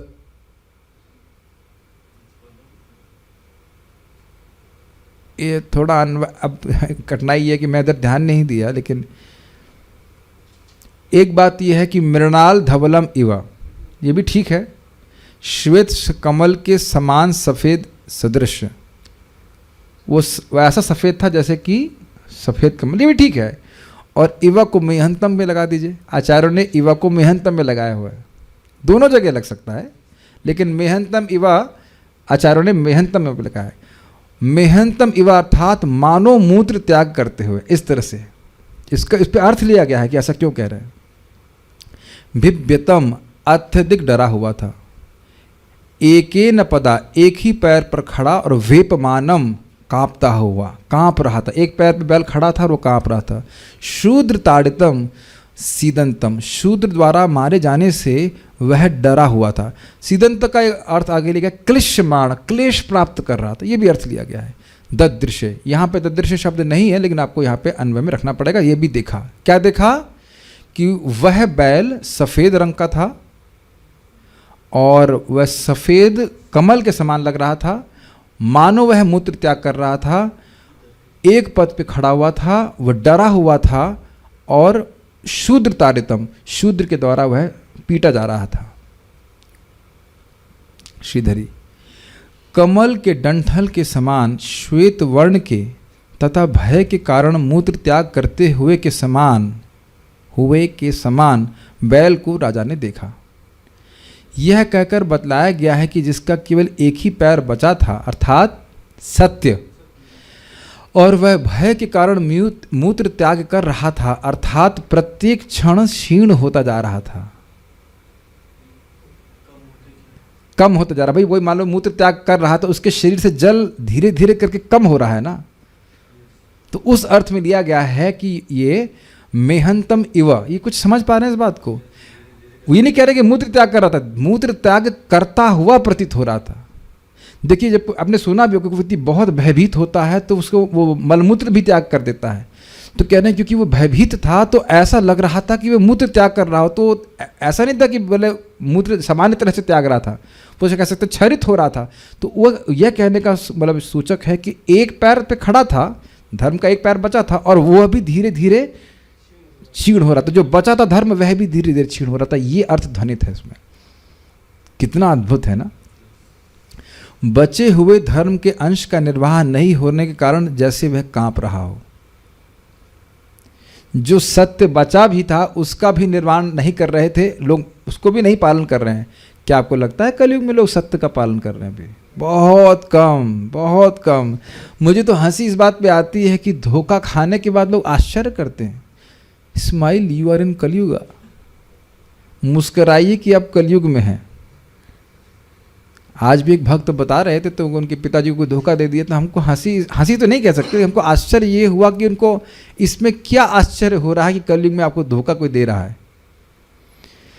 तो सत्य है वह भी अब मतलब कांप रहा है, सत्य की भी अस्तित्व नहीं रह पा रहा है। ये कह रहे हो। सारा दर्शनी मेहंतमिव अर्थात मानो वह पेशाब कर रहा हो। इसका अर्थ है कि धर्म एक पांव पे खड़े रहकर प्रतिक्षण क्षरित हो रहे थे। एक ही पांव बचा सत्य और वह भी कम हो रहा था। यह एक क्षीयमाण अवस्था को व्यक्त करने के लिए उत्प्रेक्षा है। यह अर्थ है। उत्प्रेक्षा का मतलब है भाव बोला। ये ऐसे स्पष्ट रूप से इस श्लोक में नहीं कह रहे हैं, लेकिन इसे ये ध्वनित हो रहा है, इसलिए उत्प्रेक्षा कह रहे हैं। वृषभ का कंपायमान होना यह सूचित कर रहा था कि उस वृषभ ने कली के कार्यों के प्रति कोई विरोध प्रस्तुत नहीं किया। देखिए कितना सुंदर सुंदर अर्थ लिया। समझ पाए इस बात को? शूद्र ताड़ितम, शूद्र के मारा जा रहा था। आपको कोई मान लो डंडे से मारेगा या कोई भी किसी व्यक्ति को मारेगा तो प्रतिरोध करेगा ना। यहां प्रतिरोध के बारे में बोला है। ये नहीं बोल रहे हैं कि धर्म प्रतिरोध कर रहा है, बोल रहे हैं कांप रहा है। थोड़ा समझने का प्रयास कीजिए। कोई व्यक्ति अत्यंत कमज़ोर है और एक व्यक्ति बहुत बलशाली है, और बलशाली व्यक्ति उसको डंडे से पीटेगा तो क्या होगा? कभी देखा अपने से दृश्य? तो वो रोएगा, गिड़गिड़ाएगा, थर थर कांपेगा कि हम कोई और ना मारे, हम कोई और ना मारे, लेकिन प्रतिरोध करने की क्षमता नहीं है। This is mind blowing. धर्म की यह क्षमता नहीं थी कि वह कलयुग का प्रतिरोध कर सके, और ऐसे कलयुग को अभी देखिएगा परिषद महाराज कहेंगे तुमको जान से मार देंगे, खत्म कर रहे हैं, तलवार उठा ली मारने के लिए उसको। इतना सामर्थ्य था। और इसी प्रकार से कलिमल मथनी त्रिताप निवारणी, भागवत का जो आश्रय लेगा, भगवान का जो आश्रय लेगा, वो कलिक उसको प्रभाव नहीं करेगा। क्या हम रोज बोलते ही हैं, एतः परतर, क्या श्लोक है वो, हरे कृष्ण मंत्र के बारे में बताया गया ना। कली कलमश नाशनम तो है ही, कली क्या से शुरू होता है, एतः षोडश नाम कली कलमश नाशनम एतत् परत्र उपाय सर्व वेदेषु दृश्यते। ये 16 शब्दों का हरे कृष्णा कृष्णा कृष्णा हरे हरे, हरे राम राम राम हरे हरे, ये जो 16 शब्दों का महामंत्र है, ये कली के सारे कलमश को नाश करने वाला है। बल्कि कली थरथराने लगता है नाम उच्चारण सुनकर। धर्म मूर्तिमान थरथरा रहा है कलयुग से, लेकिन जो नाम उच्चारण कर रहा है, भागवत का आश्रय लेता है, वो उसको कली स्पर्श नहीं कर सकता है। कली दोष निधे राजन अस्ति ही एक महान गुणा कीर्तनाद एवं कृष्णस्य मुक्त संगम वर्जित। भक्तों को पूरा विश्वास होना चाहिए। नहीं तो आपको लग रहा है कि आप लोग शराब छोड़ने वाले थे, आपका मतलब जो लोग पी रहे थे, या और कोई जो गंदी आदत थी को छोड़ने वाला था। बताइए, कभी छोड़ने की प्लानिंग किए थे? कभी छोड़ने की प्लानिंग किए थे? जो भी हमारी अभी तक की बुरी आदत है, छोड़ने की प्लानिंग ही नहीं कर रहे थे। बुरा छोड़ेंगे क्यों? बुरा क्या है इसमें? सब तो कर रहे हैं, हम ही को बोल रहे हो। यही तो बहुत बोलते हम, छोड़ने के लिए भी नहीं बोलते, बुरा ही नहीं मानते, है कि नहीं? चाय पीना भी बुरा है, तो हद कर दिया भैया आप लोगों ने। तो न्यूज़ भी नहीं देखे, ये क्या मतलब है? जीना ही नहीं देंगे आप लोग तो। प्याज लहसुन में क्या बुराई है भाई? वेजिटेरियन है, मांस थोड़ा खा रहे हैं। जो भी है, जो बुरा, अब जवानी में गर्लफ्रेंड नहीं रखेंगे, बुढ़ापे में रखेंगे, साधु समझ रखा है। इस तरह के लोग आर्गुमेंट करते हैं, लेकिन जब जब करने लग जाते हैं तब उनको समझ में आता कि हाँ ये तो सब गलत कार्य है कि नहीं। ये सब ऐसा मत सोचिए हम खाली ड्रामा कर रहे हैं। खूब लोग इस प्रकार से मुंह पे बोल देते हैं आजकल, उसको बुरा ही नहीं मानते। तो कली के प्रभाव में है कि नहीं। हरे कृष्ण मंत्र करो, इससे शराब छूट जाएगी। अरे मैं तो छोड़ना ही नहीं चाहता लेकिन जाप करना शुरू किया तो सब छूट जाता है ना। YouTube शॉर्ट्स तो भाई सब लोग देखते हैं, उसमें देखने में क्या दिक्कत है कि नहीं। बगल वाली तो देख रही बच्ची, हमें क्या देखने में आप मना कर रहे हैं इत्यादि इत्यादि। हम सुबह उठ जाते हैं, कितने बजे? 8 बजे उठ जाते हैं हम सुबह। अच्छा दोपहर में उठ रहे हो, बोलते सुबह उठते हो। तो हम खाली कह रहे हैं कि ये दिखा रहा है कि लोग कली के कार्यों का प्रतिरोध नहीं कर रहे हैं। हम इतनी सारी कहानी बोलने के लिए यही बोल रहे थे। कोई प्रतिरोध हो रहा है कलयुग का? आप लोग के सामने, हम सभी लोगों के सामने कई बार बैलों को मार देते हैं, गायों को मारते हैं। मारते का मतलब डंडा मार देता है। कोई कुछ बोलता है? बुरा मत मानिएगा, हमारी माँ को कोई डंडा मार देगा तब भी नहीं बोलेंगे, तब भी चुप रह जाएंगे, तब भी चुप रह जाएंगे। यहां देख रहे हैं ना कैसे बैल और गाय को छूने का, डंडा मारने का प्रयास कर रहा है, तो परीक्षित महाराज उसको जान से मारने के लिए तैयार है। और प्रभुपाद जी, ऑब्वियसली हमारे पास ये सामर्थ्य नहीं, लेकिन प्रभुपाद जी ने बोला है सरकार को ऐसा करना चाहिए। सरकार के पास सामर्थ्य है कि जो गाय बैल को मारे उसको जान से मार देना चाहिए। ये प्रभुपाद जी समझाएंगे आगे, देखिएगा। उसको छोड़ने की जरूरत नहीं है। ऐसे लोगों को जो कली के चेले हैं उन पर कोई दया करने की जरूरत नहीं है। हाँ, अगर वो शरणागत हो जाए तो उनको ठीक से रहना पड़ेगा, लेकिन ठीक से नहीं रह रहे हैं तो जान से मार देना चाहिए।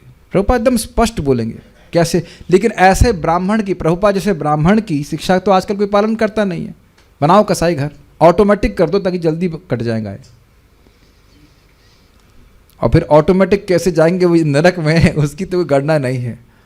यमराज जी का रजिस्टर क्रैश कर जाएगा किसके को कितने दिन तक पीटना है। यहाँ पे बाल प्रबोधनी उस गाय और बैल को, जोड़े को स्पष्ट कर रहे हैं। मतलब कैसा दिख रहा था। बैल के रूप में धर्म मृणाल अर्थात पद्म कंद के समान सफेद था। इससे उसका शुद्धत्व दर्शित होता है। शुद्धत्व मतलब शुद्धता का गुण।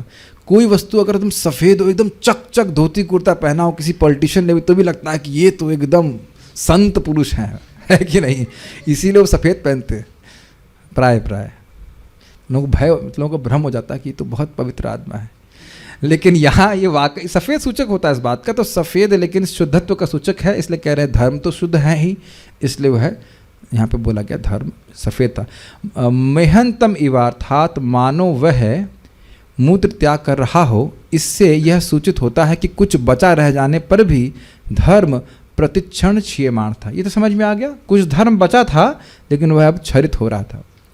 वेपमानम अर्थात कंपायमान, इसकी व्याख्या भी करिए तो वो घबरा रहे थे। वह क्यों काँप रहा था? उसका हेतु था बिभ्यंतम अर्थात वह अत्यंत भयभीत था। ये मैंने व्याख्या किया ना, बलशाली व्यक्ति मार रहा है और आप कुछ कर नहीं सकते तो क्या होगा? घबराएगा ना और मारेगा, कितना मारेगा पता नहीं, इस तरह से भयभीत था। उसका क्या हेतु था भाई? भयभीत क्यों था?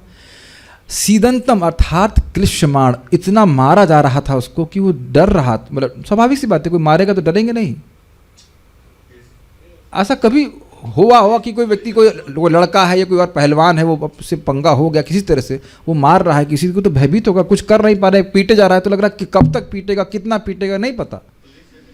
यस, पुलिस चोर को मारती तो चोर भी भयभीत हो जाता है। अरे वहाँ नहीं जा रहे तो मम्मी ने तो पिटाई करी है भाई, दोनों हाथ पकड़ करके, अरे दे चाटो और या दे झाड़ू मारे जाते तो भयभीत नहीं होते थे आप? आपको कभी पिटाई नहीं हुई आपकी? तभी बिगड़ गया। ये लीला तो आप लोग की बाल लीला में हुई होगी, है कि नहीं? क्यों भाई? बल्कि मैं अभी मंदिर में परिक्रमा कर रहा था, मुझे बड़ा दुख लगा, बहुत दुख लग रहा था। एकदम छोटा बच्चा जो बोल भी नहीं सकता है, और पता नहीं उसकी सच्ची बहन थी कि कजिन बहन थी, ये चाटा मार दिया जोर से। This is too much, this is too much. भगवान का पार्षद है आत्मा के रूप में, और यहाँ थप्पड़ खा रहा है बहन से।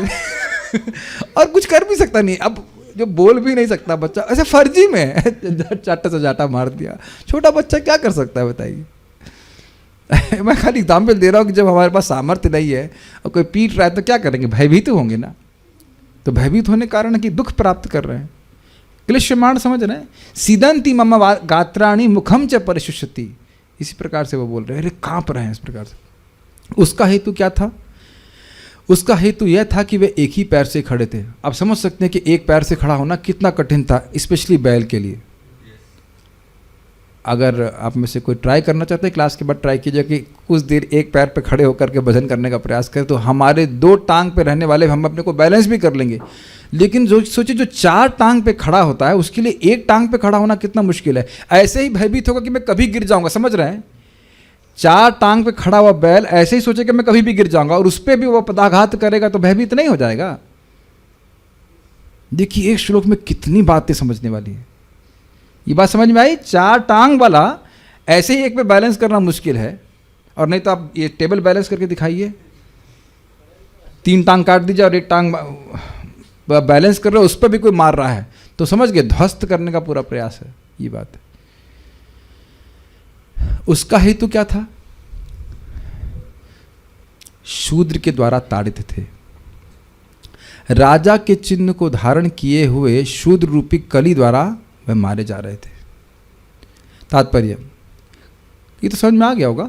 कलयुग का दूसरा लक्षण यह है कि धर्म के नियम जो श्वेत कमल के समान निष्कलुष तथा श्वेत हैं, उस पर इस युग के असंस्कृत शूद्र जनों का आक्रमण होगा। पहला नियम क्या था? राजा है लेकिन शूद्र है लेकिन राजा बना हुआ है। दूसरा क्या है? जो चेले हैं कलयुग के, वह धर्म के नियमों का उल्लंघन करेंगे। अब ये कोई भी हो सकता है, वह हमारे रिश्तेदार भी हो सकते हैं, हमारे माता पिता भी हो सकते हैं अगर वह भक्त हैं, और आपको बोलेंगे इतनी कम उम्र में भजन क्यों कर रहे हो, या जो भी कुछ बोल रहे हैं, तो ये समझ लेना चाहिए कि कली चेले हैं। और ध्यान दीजिएगा, वो कोई भक्त के वेश में भी हो सकता है।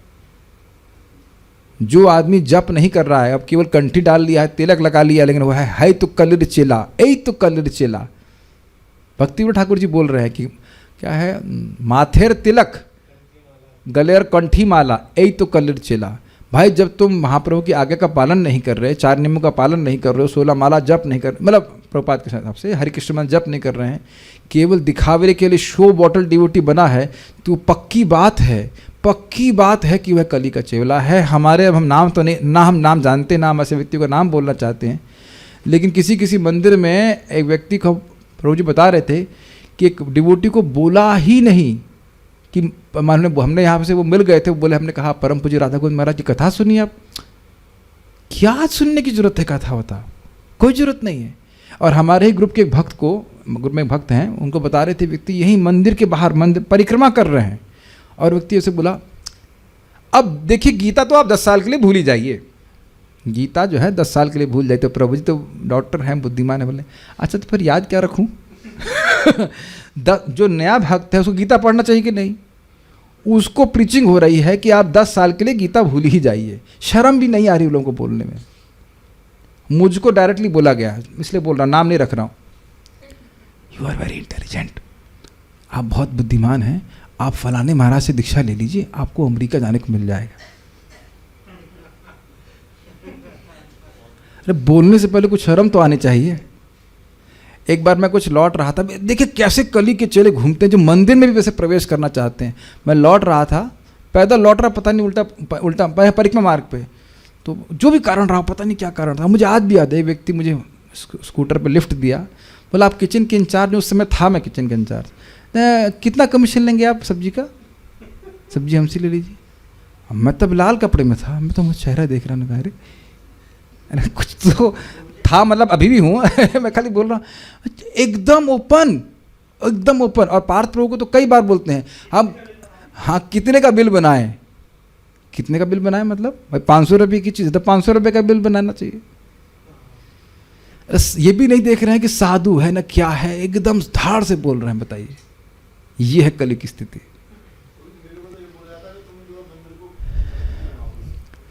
तो अब इसी प्रकार से कली के चेले घूम रहे हैं हर जगह, समझ रहे हैं बात? तो अब इसी प्रकार से कली के चेले घूम रहे हैं हर जगह, समझ रहे हैं बात? तो अब इसी प्रकार से कली के चेले घूम रहे हैं हर जगह, समझ रहे हैं बात? तो अब इसी प्रकार से कली के चेले घूम रहे हैं हर जगह, समझ रहे हैं बात? तो अब इसी बात को देखिए, प्रभुपाद जी कह रहे हैं, भले ही वे ब्राह्मण या क्षत्रिय पूर्वजों की संतान हों, लेकिन समुचित शिक्षा तथा वैदिक वाङ्मय की संस्कृति के अभाव में ऐसे शूद्र तुल्य लोग धार्मिक नियमों की अवहेलना करेंगे और धार्मिक प्रवृत्ति के व्यक्ति ऐसे लोगों से भयभीत रहेंगे। प्रभुपाद उसकी और सुंदर व्याख्या कर रहे हैं। ये मेरे सामने की घटना है, मैं कोई इसमें नहीं अतिशयोक्ति नहीं बोल रहा हूँ। हम एक व्यक्ति घर में हाउस प्रोग्राम करने गए, एक ब्राह्मण आए वहाँ पे और बोले, आप बोल रहे हैं गीता ठीक है, लेकिन गीता से ऊपर भी बहुत कुछ है। व्हाट? तो मैं पे मूल पे उनके बोल दिया, इसका मतलब है कि आप भगवद गीता कभी पढ़े ही नहीं हो।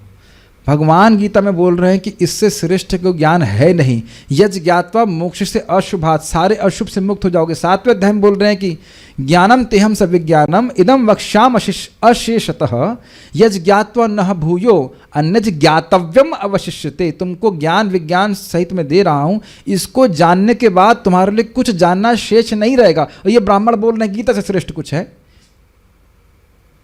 और उनको संदेह था कि भगवान कौन है। अब बताइए कि भयभीत नहीं हो जाएंगे? हम तो वैसे लोगों से बड़े भयभीत होते हैं कि ये जो हमें तो चलो पता है भगवान के बारे में, अब जिन लोगों को ये प्रीचिंग कर रहे होंगे उनकी क्या दुर्गति होगी, क्या दुर्गति होगी, है ना? भयभीत होने वाली बात। एक बहुत अच्छे व्यक्ति बोल रहे थे, कह रहे थे देखो वेद भी ऐसे लोगों से भयभीत होता है कि भाई ये हमारा तो अर्थ ए है, ये तो बी पे बी बताया जा रहा है कि नहीं?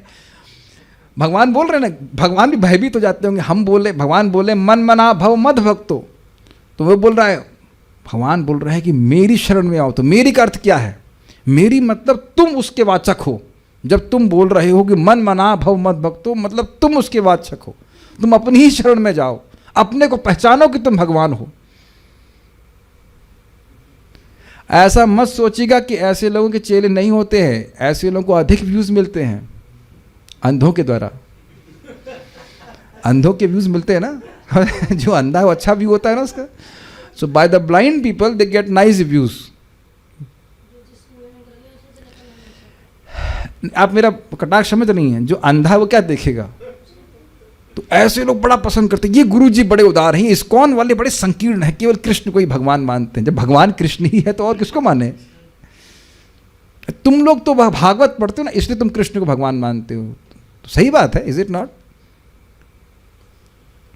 आप लोगों ने कई बार सोचा होगा इस तरह से, कई बार तुम लोग थोड़े तो यार थोड़ा तो उदार हो रहा है क्या? ये क्या केवल कृष्ण कृष्ण यहाँ तक कि एक व्यक्ति ने प्रभुपाद जी की निंदा करी। ये प्रभुपाद, स्वामी प्रभुपाद ने बड़ा गलत कार्य किया है। क्या गलत कार्य किया? पूरे जगत में भ्रम फैला दिया कि कृष्ण भगवान है हद है, देखो कैसे लोग अज्ञान में है, बताइए, भ्रम फैलाया है, हद है लोगों की। तो अब है ना, ऐसे लोगों से धर्म भयभीत हो जाएगा कि नहीं हो जाएगा? और धुआंधार बोल रहे हैं, कहीं कुछ भी लिख दे, कोई दंड नहीं, कुछ भी नहीं है इस प्रकार से। वे अपने को किसी भी धर्म के अनुयायी न होने की घोषणा करेंगे, कलयुग के चेले, और कलयुग में धर्म रूपी निर्मल बैल को ही मारने के लिए अनेक वाद तथा संप्रदाय उत्पन्न होंगे। ये समझ में आया आपको बात?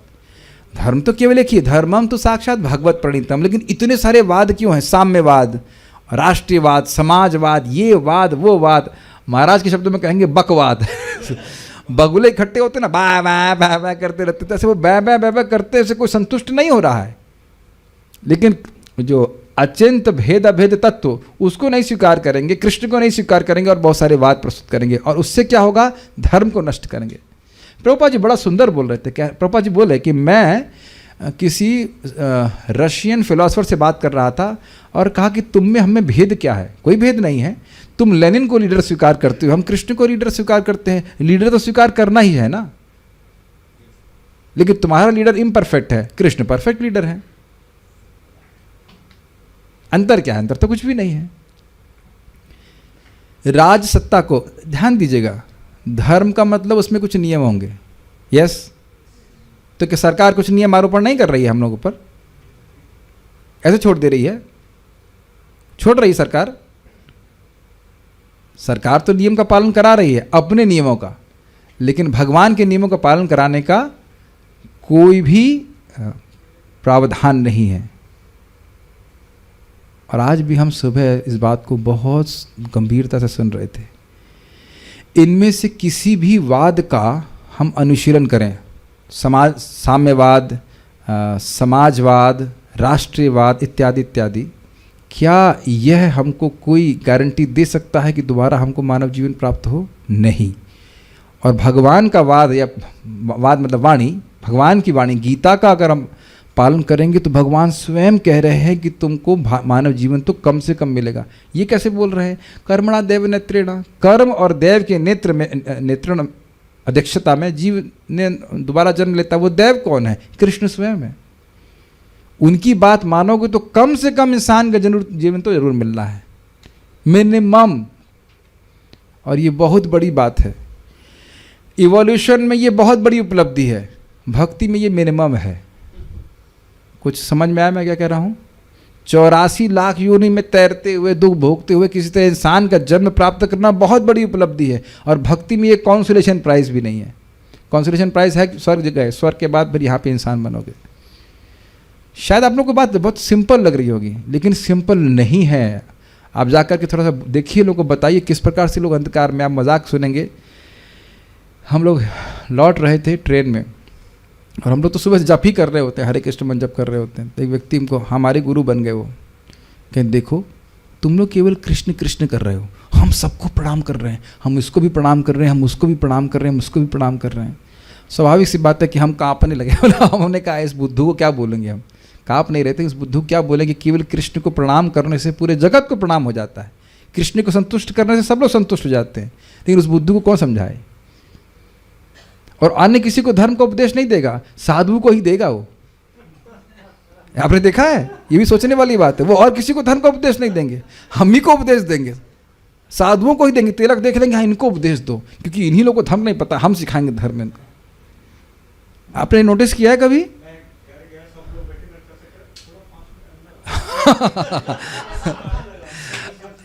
हाँ, अब पार्थ वो बता रहे, घर गए तो उसको, उनको बुलाया उनके चाचा जी अलग से, और बता रहे हैं धर्म के बारे में, और किसी को धर्म के बारे में नहीं बताएगा। एक सोचने वाली बात है, जो धर्म का अनुशीलन कर रहा है उसी को बता रहे हैं। इसमें एक और छोटी सी बात बोलूँगा। मैं एक बार ऐसे हुआ था, हमारी नानी की देहांत हुआ था, तो कुछ रिश्तेदार आए, तो हम मौका देखकर कुछ बता रहे थे, तो एक व्यक्ति बोलना शुरू कर दिए, तो मुंह पे चैलेंज किया, अच्छा जरा बताइए कंप्यूटेशनल फ्लूइड डायनेमिक्स के बारे में कुछ क्या विचार है आपका? क्या कंप्यूटेशनल फ्लूइड डायनेमिक्स, ये क्या होता है? हमने कहा ये आईटी में पढ़े थे हम लोग, बताइए। उसको ये नहीं पता कि मैं भी भूल गया था। बस एकदम कॉन्फिडेंस से बोलना चाहते, क्या बता उसके बारे में? तो क्या नहीं बता सकते? हमने क्यों नहीं बता सकते? पढ़े नहीं है। तो हमने गीता पढ़ ली है, आप पी क्या है सारा ज्ञान जो बोल रहे हैं इधर से, आप भागिए, आप चुप रहिए, तो चुप रहिए, तो भागिए यहाँ से, कुछ नहीं पता आपको। ठीक है, शांत रह गया वो। धर्म के बारे में कुछ शिक्षा होनी चाहिए ना, कोई स्टैंडर्ड नॉलेज होना चाहिए ना। तो कह रहे हैं कि धर्म नहीं रखेंगे, भगवान की बात नहीं मानेंगे, हमारी बात मानो, तुम्हारी बात क्यों मानेंगे? सोचने वाली बात है कि नहीं? नहीं। राज सत्ता को धर्म निरपेक्ष अर्थात किसी विशेष धार्मिक सिद्धांत से रहित घोषित किया जाएगा। मतलब हिंदू मुसलमान किसी को फेवर नहीं करेंगे, फलस्वरूप धर्म के प्रति पूरी उपेक्षा बरती जाएगी। नागरिक मन माना कर्म करने के लिए स्वतंत्र होंगे और वे साधु, शास्त्र तथा गुरु का सम्मान नहीं करेंगे। एक पांव पर खड़ा बैल इस बात का संकेत है कि धर्म के नियम क्रमशः विलुप्त हो रहे हैं। धार्मिक नियमों का आंशिक अस्तित्व भी अनेक अवरोधों से संशयपूर्ण रहेगा, मानो वह किसी समय लड़खड़ा कर गिरने वाला है। ये बहुत इंपॉर्टेंट बात है।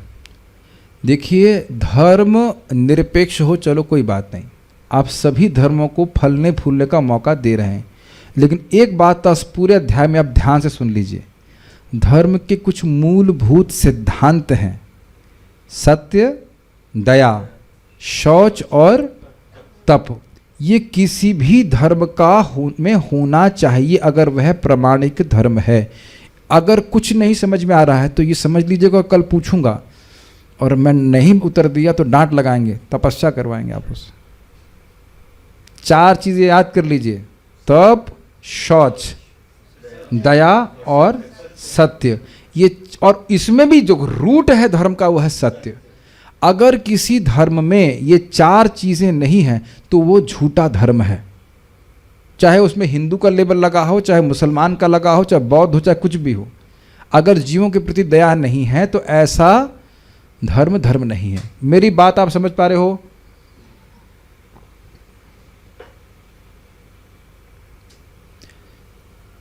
एक छोटा सा उदाहरण मैं देना चाहता हूँ इस संबंध में। बिसलेरी, एक्वा, हिमालयन, किनले, ये किसका वर्णन कर रहा हूँ मैं? पानी का। और पानी ही चेंज कर दे तो नाम कुछ भी रख दीजिए कि वो पानी कहलाएगा? कंपनियां अलग अलग हैं। अब तो मेरी बात समझ में आ रही है। आप किनले का पीजिए, चाहे बिसलेरी पीजिए, चाहे हिमालय पीजिए, चाहे कुछ पीजिए, पी पानी ही रहे। मेरे ख्याल से अब तो बहुत क्लियर हो गया होगा। तो धर्म के जो 4 मूलभूत सिद्धांत हैं, अगर वो गायब हैं तो फिर वो धर्म नहीं है।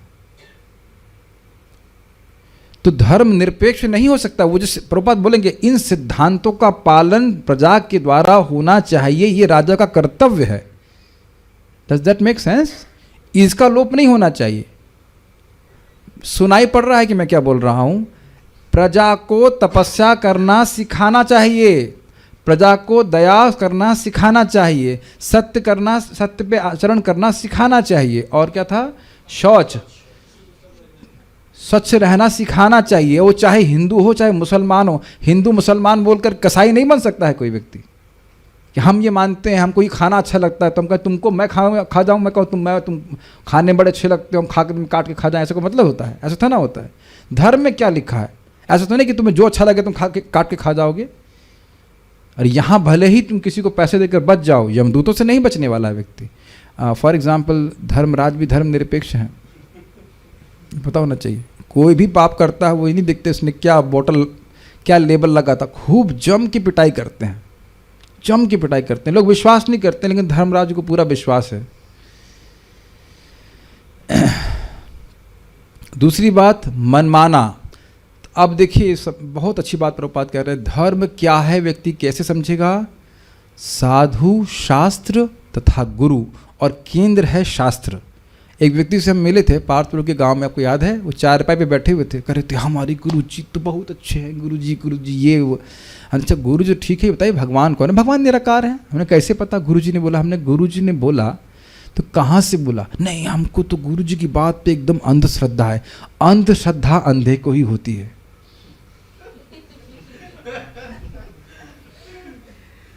ये तो एक डायलॉग हो गया, लेकिन अंधश्रद्धा अंधे को ही होगी क्या? नहीं,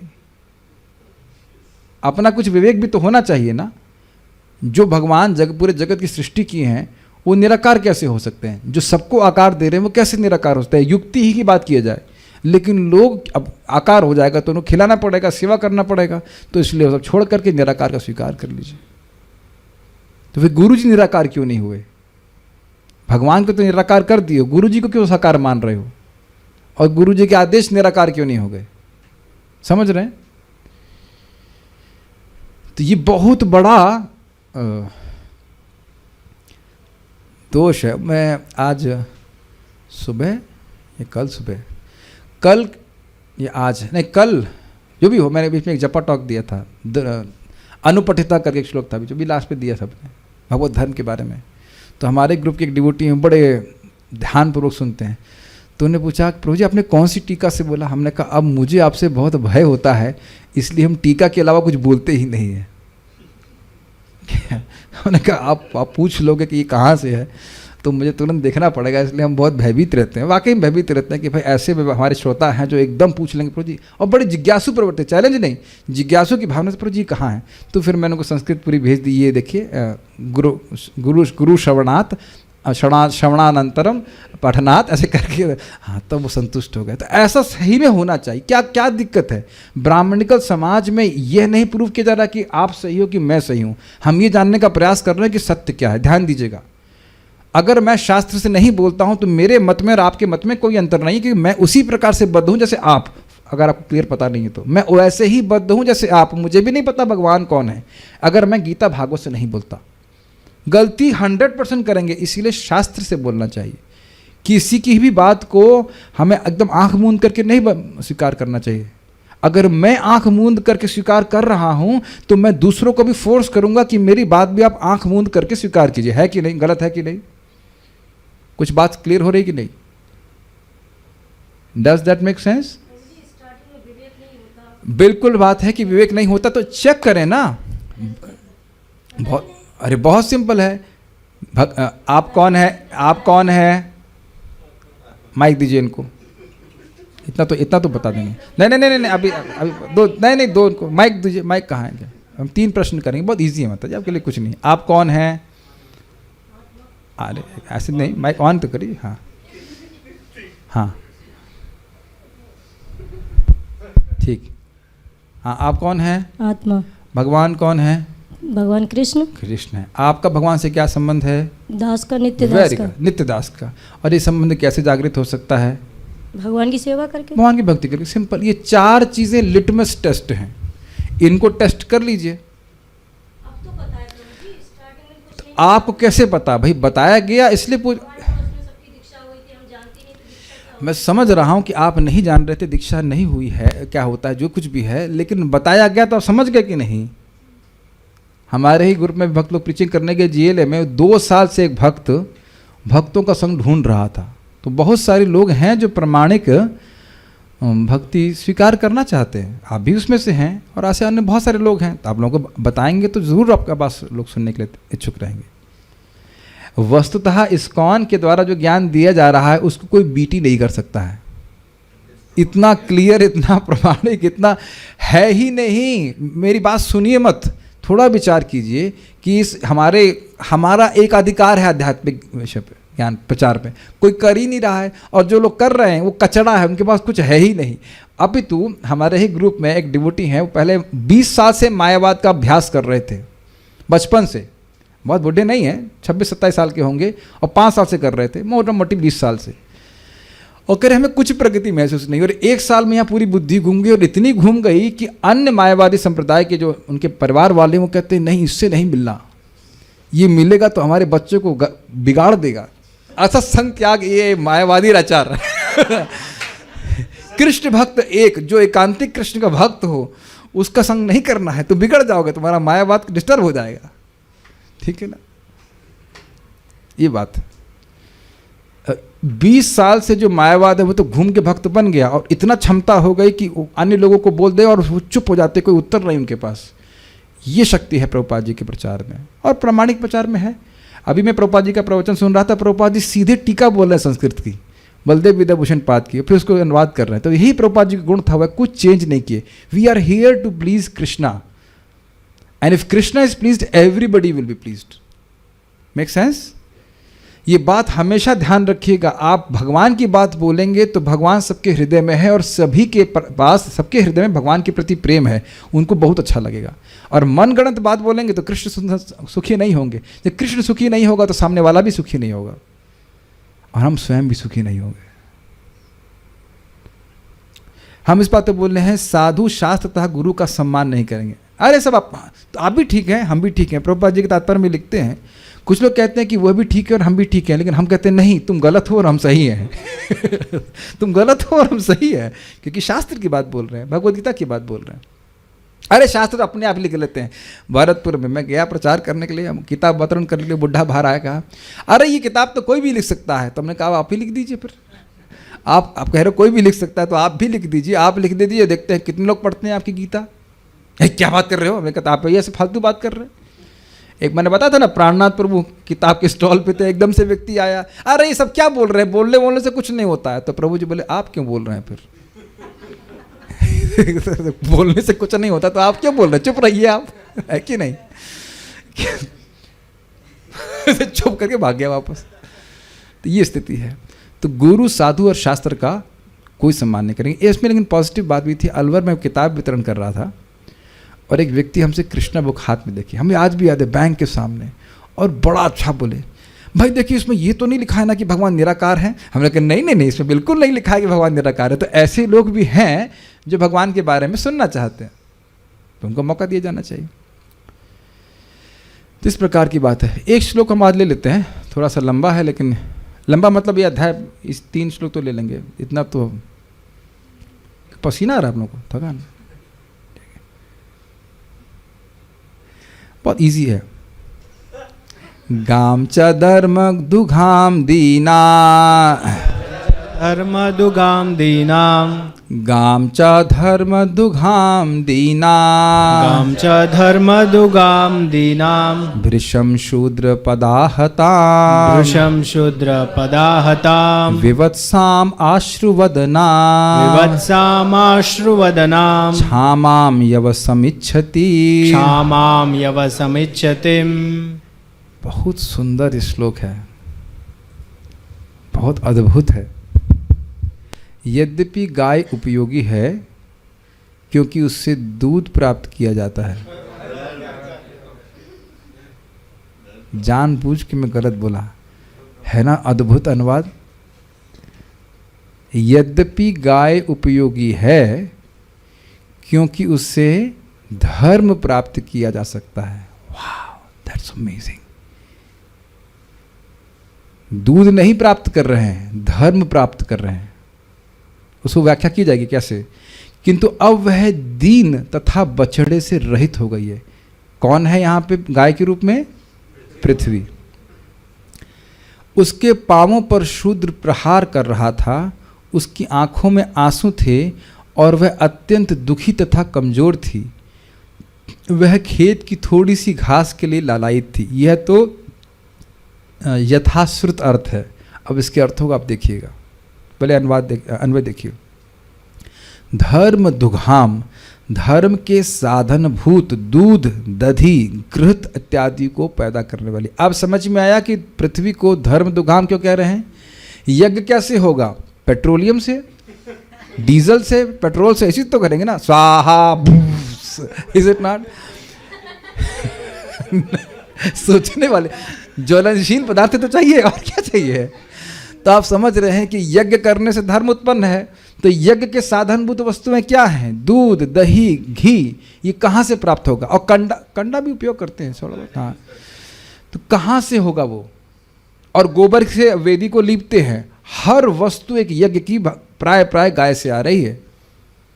तो अब हो गए ना धर्म दुगाम। हम तो सोच रहे केवल दूध के लिए नहीं, धर्म पोषने के लिए, धर्म का दोहन करने के लिए गाय का उपयोग होता है। सोचे गाय न रहे तो क्या होगा? भैंस के गोबर से लिपेंगे, दूध से करेंगे, घी लगाएंगे, लेकिन वह देवताओं को स्वीकार्य नहीं होता है। भैंस या बकरी का दूध ले लेंगे तो ऐसा नहीं है।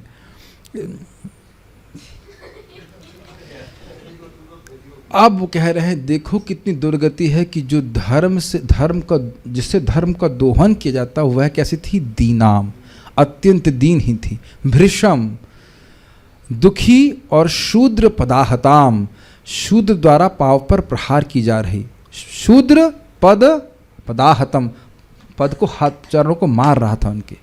आश्रुवदनाम, आंखों में अश्रु से भरी थी। विवस्साम, बछड़े से रहित। क्षामाम, अत्यंत कमजोर। और यवसम इच्छतिम, एवं घास को खाने की इच्छा वाली गाम चदर्शे, गाय को भी दिखा। उस गाय के गुण नहीं, गाय की स्थिति को देख रहे थे। क्या देखा? गाय कैसी थी? धर्म दुगाम, धर्म का दोहन कर, धर्म का दोहन जिसके द्वारा किया जाए, यह धर्म के साधनभूत वस्तुओं, घी, दूध आदि को देने वाली। धीनाम, दीन थी, दीनहीन का अवस्था में, दुखी थी। वृषम, शूद्र उनके पांव पर प्रहार कर रहा था, आंखों में उनके आंसू थे, बछड़े से रहित थी, और वह छठा गुण था श्यामाम, बहुत कमजोर थी, और यवस इच्छताम, घास खाने की इच्छा रख रही थी। इसके अर्थों को भी आचार्य लोग क्लियर करने वाले हैं, देखिएगा।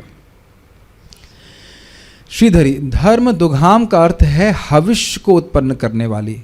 हविष्य मतलब जो यज्ञ में आहुति दी जाती है, दूध की, दही की इत्यादि की। क्षामाम अर्थात अत्यंत दुर्बल। यवस अर्थात तृण खाना चाहने वाली, घास खाना चाहती है। अन्न आदि के नहीं उत्पन्न करने के कारण विवत्सा के समान पृथ्वी थी। ये समझ में आया? जैसे गाय बछड़े को जन्म देती है तो पृथ्वी अन्न को जन्म देती है कि नहीं? समझ में आया? तो जैसे अन्न उत्पादन प्राय देखिए समाप्ति हो जा रहा है, अन्न उत्पादन समाप्त हो रहा है, लोग कपास उगा रहे हैं, क्या कर रहे हैं, तो अन्न के द्वारा जीवों का पोषण होता, तो वह तो कब हो रहा है? तो गाय को, जैसे गाय के बछड़े को हटा दिया जाए उसी प्रकार से अन्न का उत्पादन नहीं हो रहा था, तो पृथ्वी दुखी थी। भाई आप जानते हो साइकिल क्या है, यज्ञ, यज्ञ से बादल, बादल से अन्न, जब यज्ञ ही समाप्त है तो अन्न समाप्त, तो दुखी थी वो। इस प्रकार से यज्ञ इत्यादि के नहीं होने के कारण वह कृश थी, कृश मतलब होता है सूख गई थी, अतएव यज्ञ के भाग को प्राप्त करना चाहती थी पृथ्वी, इस अर्थ को भी सूचित किया गया। समझ में आया? पृथ्वी भी एक देवी हैं, आप जानते हो, आदि भौतिक, आध्यात्मिक और आदि दैविक रूप होता है। तो शरीर, ये जो पृथ्वी आपको दिखाई पड़ रही है, यह उनका आदि भौतिक स्वरूप है, ठीक है, और इनका आदि दैविक स्वरूप में वे एक देवी हैं। ये समझते हैं कि नहीं इस बात को? तो जैसे जब यज्ञ होता है तो सभी देवताओं को यज्ञ का भाग मिलता है कि नहीं? अब जब यज्ञ रोक दिया गया तो उनको उनका तृण नहीं मिल रहा है ना। समझ पा रहे हैं? जैसे गाय को घास नहीं मिल रही है तो घास को ढूंढने के लिए जाएगी कि नहीं इधर उधर, उसी प्रकार यज्ञ बंद हो गए हैं, तो इस कारण से पृथ्वी देवी सूख रही हैं। Does it make sense? तो जब ये कह रहे हैं कि गाय घास की इच्छा, यवस इच्छति, घास को खाने की इच्छा से इधर उधर जा रही है, ये तो आपने देखा ही कलयुग में। इसका अर्थ यहाँ पे यह सूचित हो रहा है कि पृथ्वी यज्ञ ना होने के कारण यज्ञ के भाग की इच्छा कर रही है कि यज्ञ हो और उसका भाग हमको प्राप्त हो। इसीलिए भक्त लोग जब कीर्तन करते हैं, नृत्य करते हैं, पृथ्वी देवी अपने को धन्य मानती हैं। सर्वश्रेष्ठ यज्ञ है हरे कृष्णा कृष्णा कृष्णा हरे हरे, हरे राम राम राम हरे हरे। ये करते हैं तो कृष्ण, ये पृथ्वी बड़ी खुश होती है। आपको पता है, अभी तो हम नहीं कर सकते, थोड़ा चोट है, लेकिन जब कूदते हैं कीर्तन में, हाथ ऊपर करके ऊपर के लोग शुद्ध हो जाते हैं, और जब धम्म से नीचे कूदते हैं तो पृथ्वी के नीचे के लोग सब शुद्ध हो जाते हैं। तो पृथ्वी के शुद्ध होने का तो बात ही क्या, ये सब वर्णन है। सारार्थ दर्शनी, धर्म दुघाम अर्थात यज्ञ के लिए हेतु, यज्ञ के कारण के रूप में घी प्रदान करने वाली अर्थात गौ, वह अर्थात माता पृथ्वी विवत्साम अर्थात अपने बछड़े से रहित थी, क्योंकि पृथ्वी की संतान अर्थात अन्न नष्ट कर दिए गए थे। आप कहेंगे आप अन्न तो अभी भी हो रहा है, लेकिन अन्न जितनी मात्रा में, प्रचुर मात्रा में पहले हो रहा था वैसा नहीं हो रहा था। है तथा धर्म के क्षय होने के कारण उसके नेत्रों में अश्रु विद्यमान थे। आश्रुवदनाम शब्द था। तो धर्म नष्ट हो रहा है इसलिए भी वो शोक कर रही थी। पिछले हम लोग अध्याय में सुन चुके हैं इस बात को। तथा यज्ञ के अभाव में वह छामाम अर्थात कृशकाय हो गई थी, मतलब सूख गई थी। अतः वह यवसम अर्थात यज्ञ भाग की इच्छुक थी। समझ पा रहा है? यवस का अर्थ होता है घास, लेकिन घास को आपको अर्थ यथाश्रुत नहीं लेना होगा। अर्थ यह है कि पृथ्वी यज्ञ की इच्छा कर रही थी, यज्ञ हो। ये समझिएगा कि जब यज्ञ होता है तो पृथ्वी देवी स्वयं ही वस्तु में देती हैं। अपने आप जीवन में देखिएगा कि जो व्यक्ति नाम जाप कर रहा है, कठिनाई तो जीवन में आएगी, किसी दिन भूखे नहीं रह सकते हो आप। आज तक मुझे कोई व्यक्ति, आप प्लीज़ हाथ खड़ा कीजिएगा जो लोग जूम पे हैं या इस रूम में हैं, कि कभी ऐसा हो गया कि खाने को ना मिला हो। ऐसा हुआ है कभी? अब ये मत कहना कि आप सोते रह गए और फिर खाने का समय निकल गया, वो आपकी गलती रही होगी, है कि नहीं? लेकिन मैं आपको सच्ची घटना बता रहा हूँ, एकदम मेरे संग हुआ, सच्ची घटना। हम लोग रथ यात्रा में गए थे आगरा में, और बहुत लेट हो रहा था, तो हमने कहा लौटेंगे, फिर कल सुबह मंगल आरती के लिए जाना है। कुछ खाए नहीं थे, खाना देर में होता है। मैं लौट के वाणी आश्रम पहुँचा हूँ, मेरे ख्याल से 11 बजे के अराउंड, पता नहीं काफ़ी देर हो गया था। रूम में नहीं प्रवेश किया हूँ, जैसे गेट खोला तो नाम भूल रहा हूँ, एक भक्त का, बोले ये राजभोग प्रसाद, पूरा डब्बा। जय जगन्नाथ। आप जगन्नाथ जी के रथ में सामने नाच रहे हैं, कीर्तन करने आए, आपको भूखा जाने देंगे? हमें तो विश्वास है भूखे नहीं मर सकता है भक्त। आज भी एक भक्त से बात हो रही थी, बड़े दुखी थे, पिताजी का बिजनेस ये हो गया, उनका रोटी मिल रही है ना, नहीं रोटी की तो कोई दिक्कत नहीं है। हमने कहा जिस दिन रोटी की दिक्कत हो बताइएगा, बहुत से भक्त यहाँ पे मदद कर देंगे। भूखे नहीं रह सकता है कोई भक्त। जो ठाकुर जी को भोग लगा रहा है, भक्ति कर रहा है, वो कैसे ऐसे भूखा मर सकता है? कभी हुआ है अक्षत भूखे नहीं रहे हो? मम्मी दूर भी रहेंगे तो भी खाने को मिलेगा, चिंता मत कीजिए आप। इट इज इम्पॉसिबल कि आप भूखे रह जाओ, हो ही नहीं सकता है। कोई भक्त हाथ खड़ा कीजिए, भूखा रहा हो कोविड में, खाने को नहीं मिला हो? नहीं। देखे सुने ना भक्त विकारी, ऐसा होने वाला नहीं। तात्पर्य, कली का अगला लक्षण है गाय को दुखी अवस्था देखना। पहले दो लक्षण याद हैं, पहला था कलयुग में जो लोग शूद्र हैं वो राजा बनेंगे, दूसरा धर्म पे अधर्म आहत होगा, और तीसरा है गाय की दुखी अवस्था। गाय दुहने का अर्थ है द्रव रूप में धर्म प्राप्त करना। This is amazing. दूध नहीं है, वो मूर्तिमान धर्म है, मूर्तिमान प्रेम है, क्योंकि गाय प्रेम से उस दूध को दे रही होती है। बड़े बड़े ऋषि मुनि केवल दुग्धाहार करते थे। श्रील सुखदेव गोस्वामी गृहस्थ के यहाँ तब जाते जब वह गाय दूहता होता और वे अपने निर्वाह भर के लिए उससे थोड़ा दूध लेते। यहाँ तक कि 50 वर्ष पहले, यानी कि 1965 के अराउंड प्रभुपाद तात्पर्य लिखी हैं, तो उसके पहले 50 वर्ष नहीं, 1900 के अराउंड लोग साधु को 1 गिलास दूध दिए बिना नहीं रहते थे।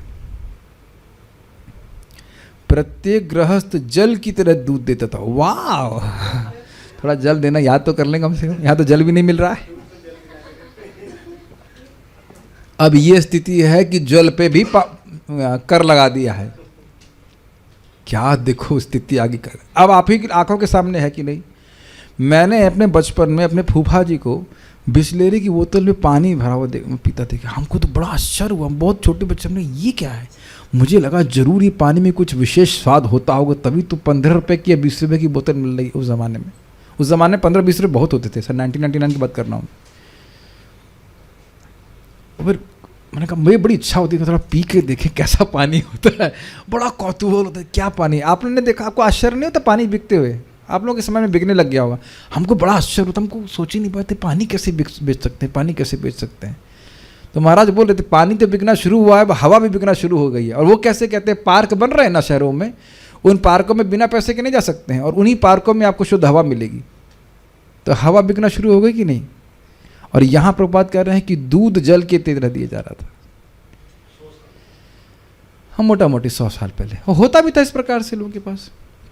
सनातन धर्मी वैदिक नियमों का अनुयायी के लिए यह प्रत्येक गृहस्थ का धर्म है कि वे न केवल दूध प्राप्त करने के लिए अपितु धार्मिक नियमों को प्राप्त करने के लिए गाय तथा बैल रखे।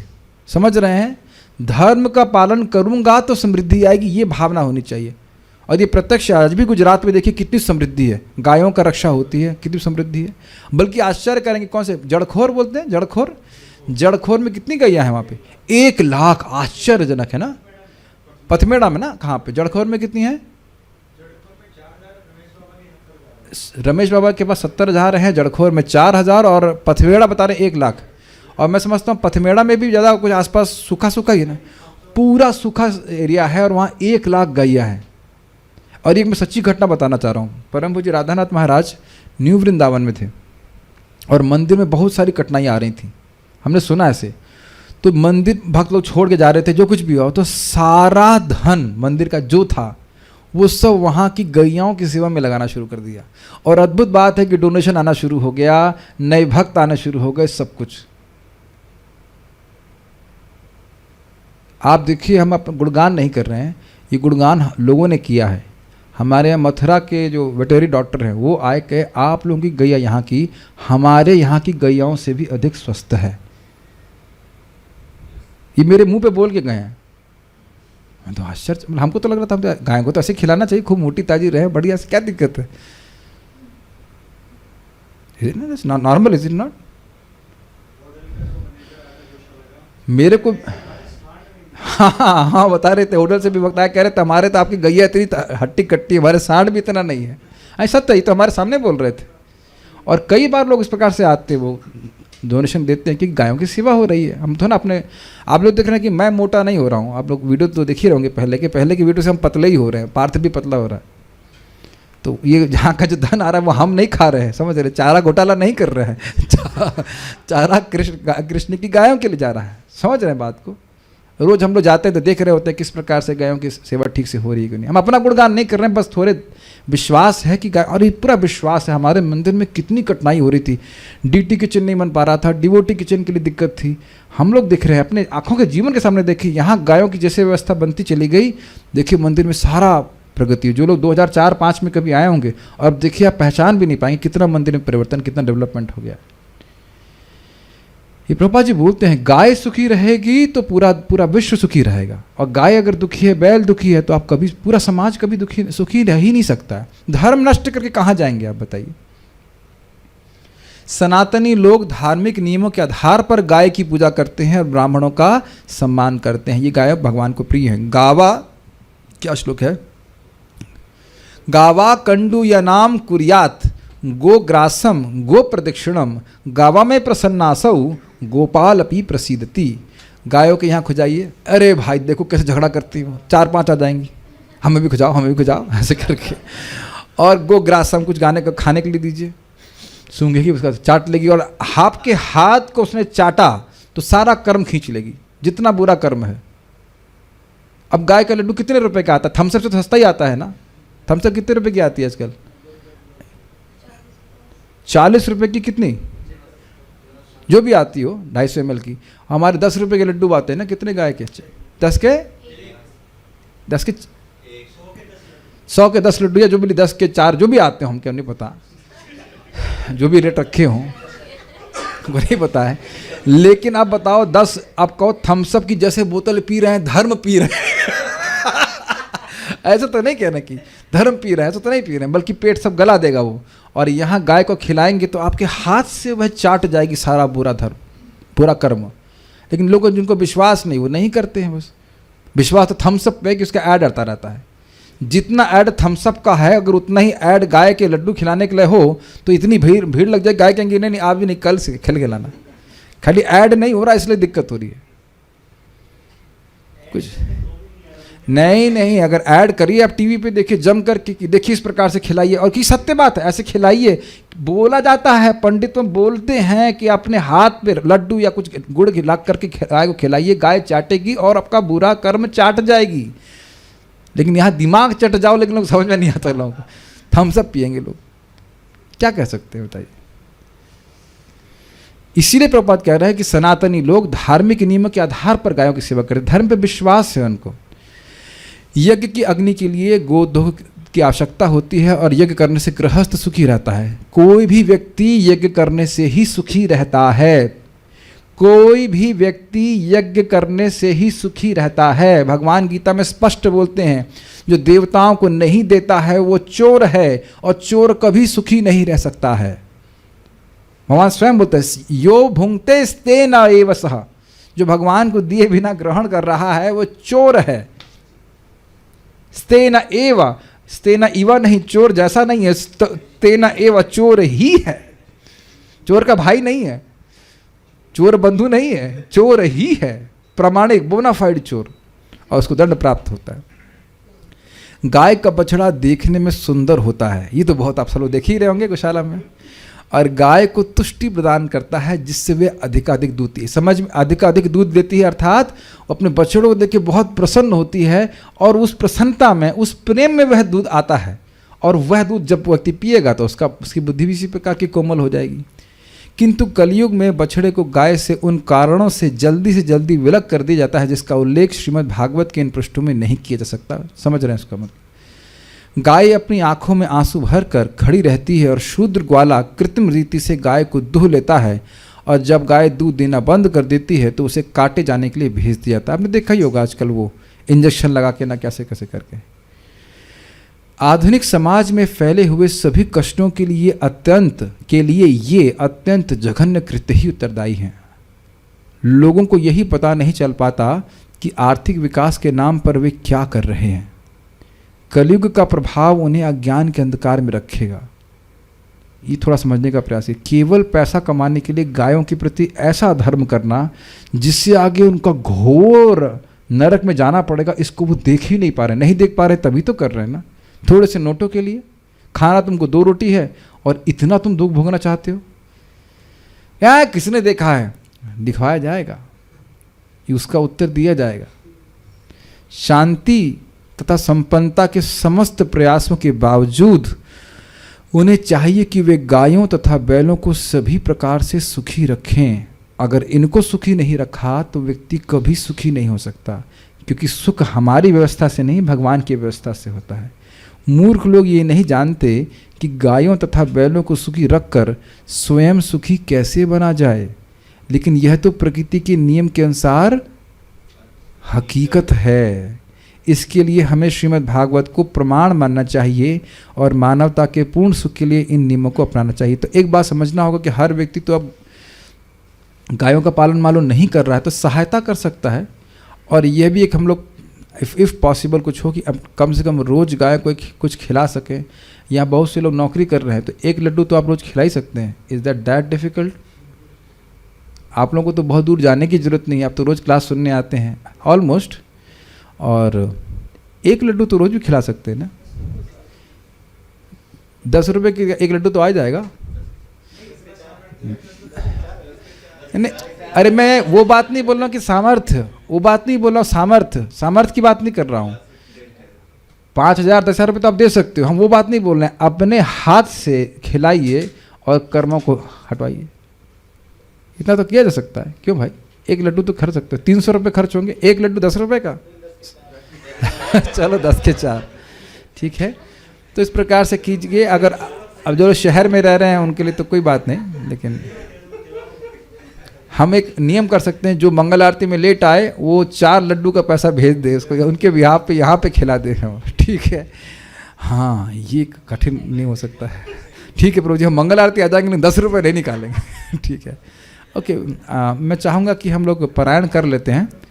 थोड़ा सा लेट हो गया, लेकिन first of all stop the recording. Shrimad Bhagavatam की जय, श्रील प्रभुपाद की जय, निताई गौर प्रेमानंदे।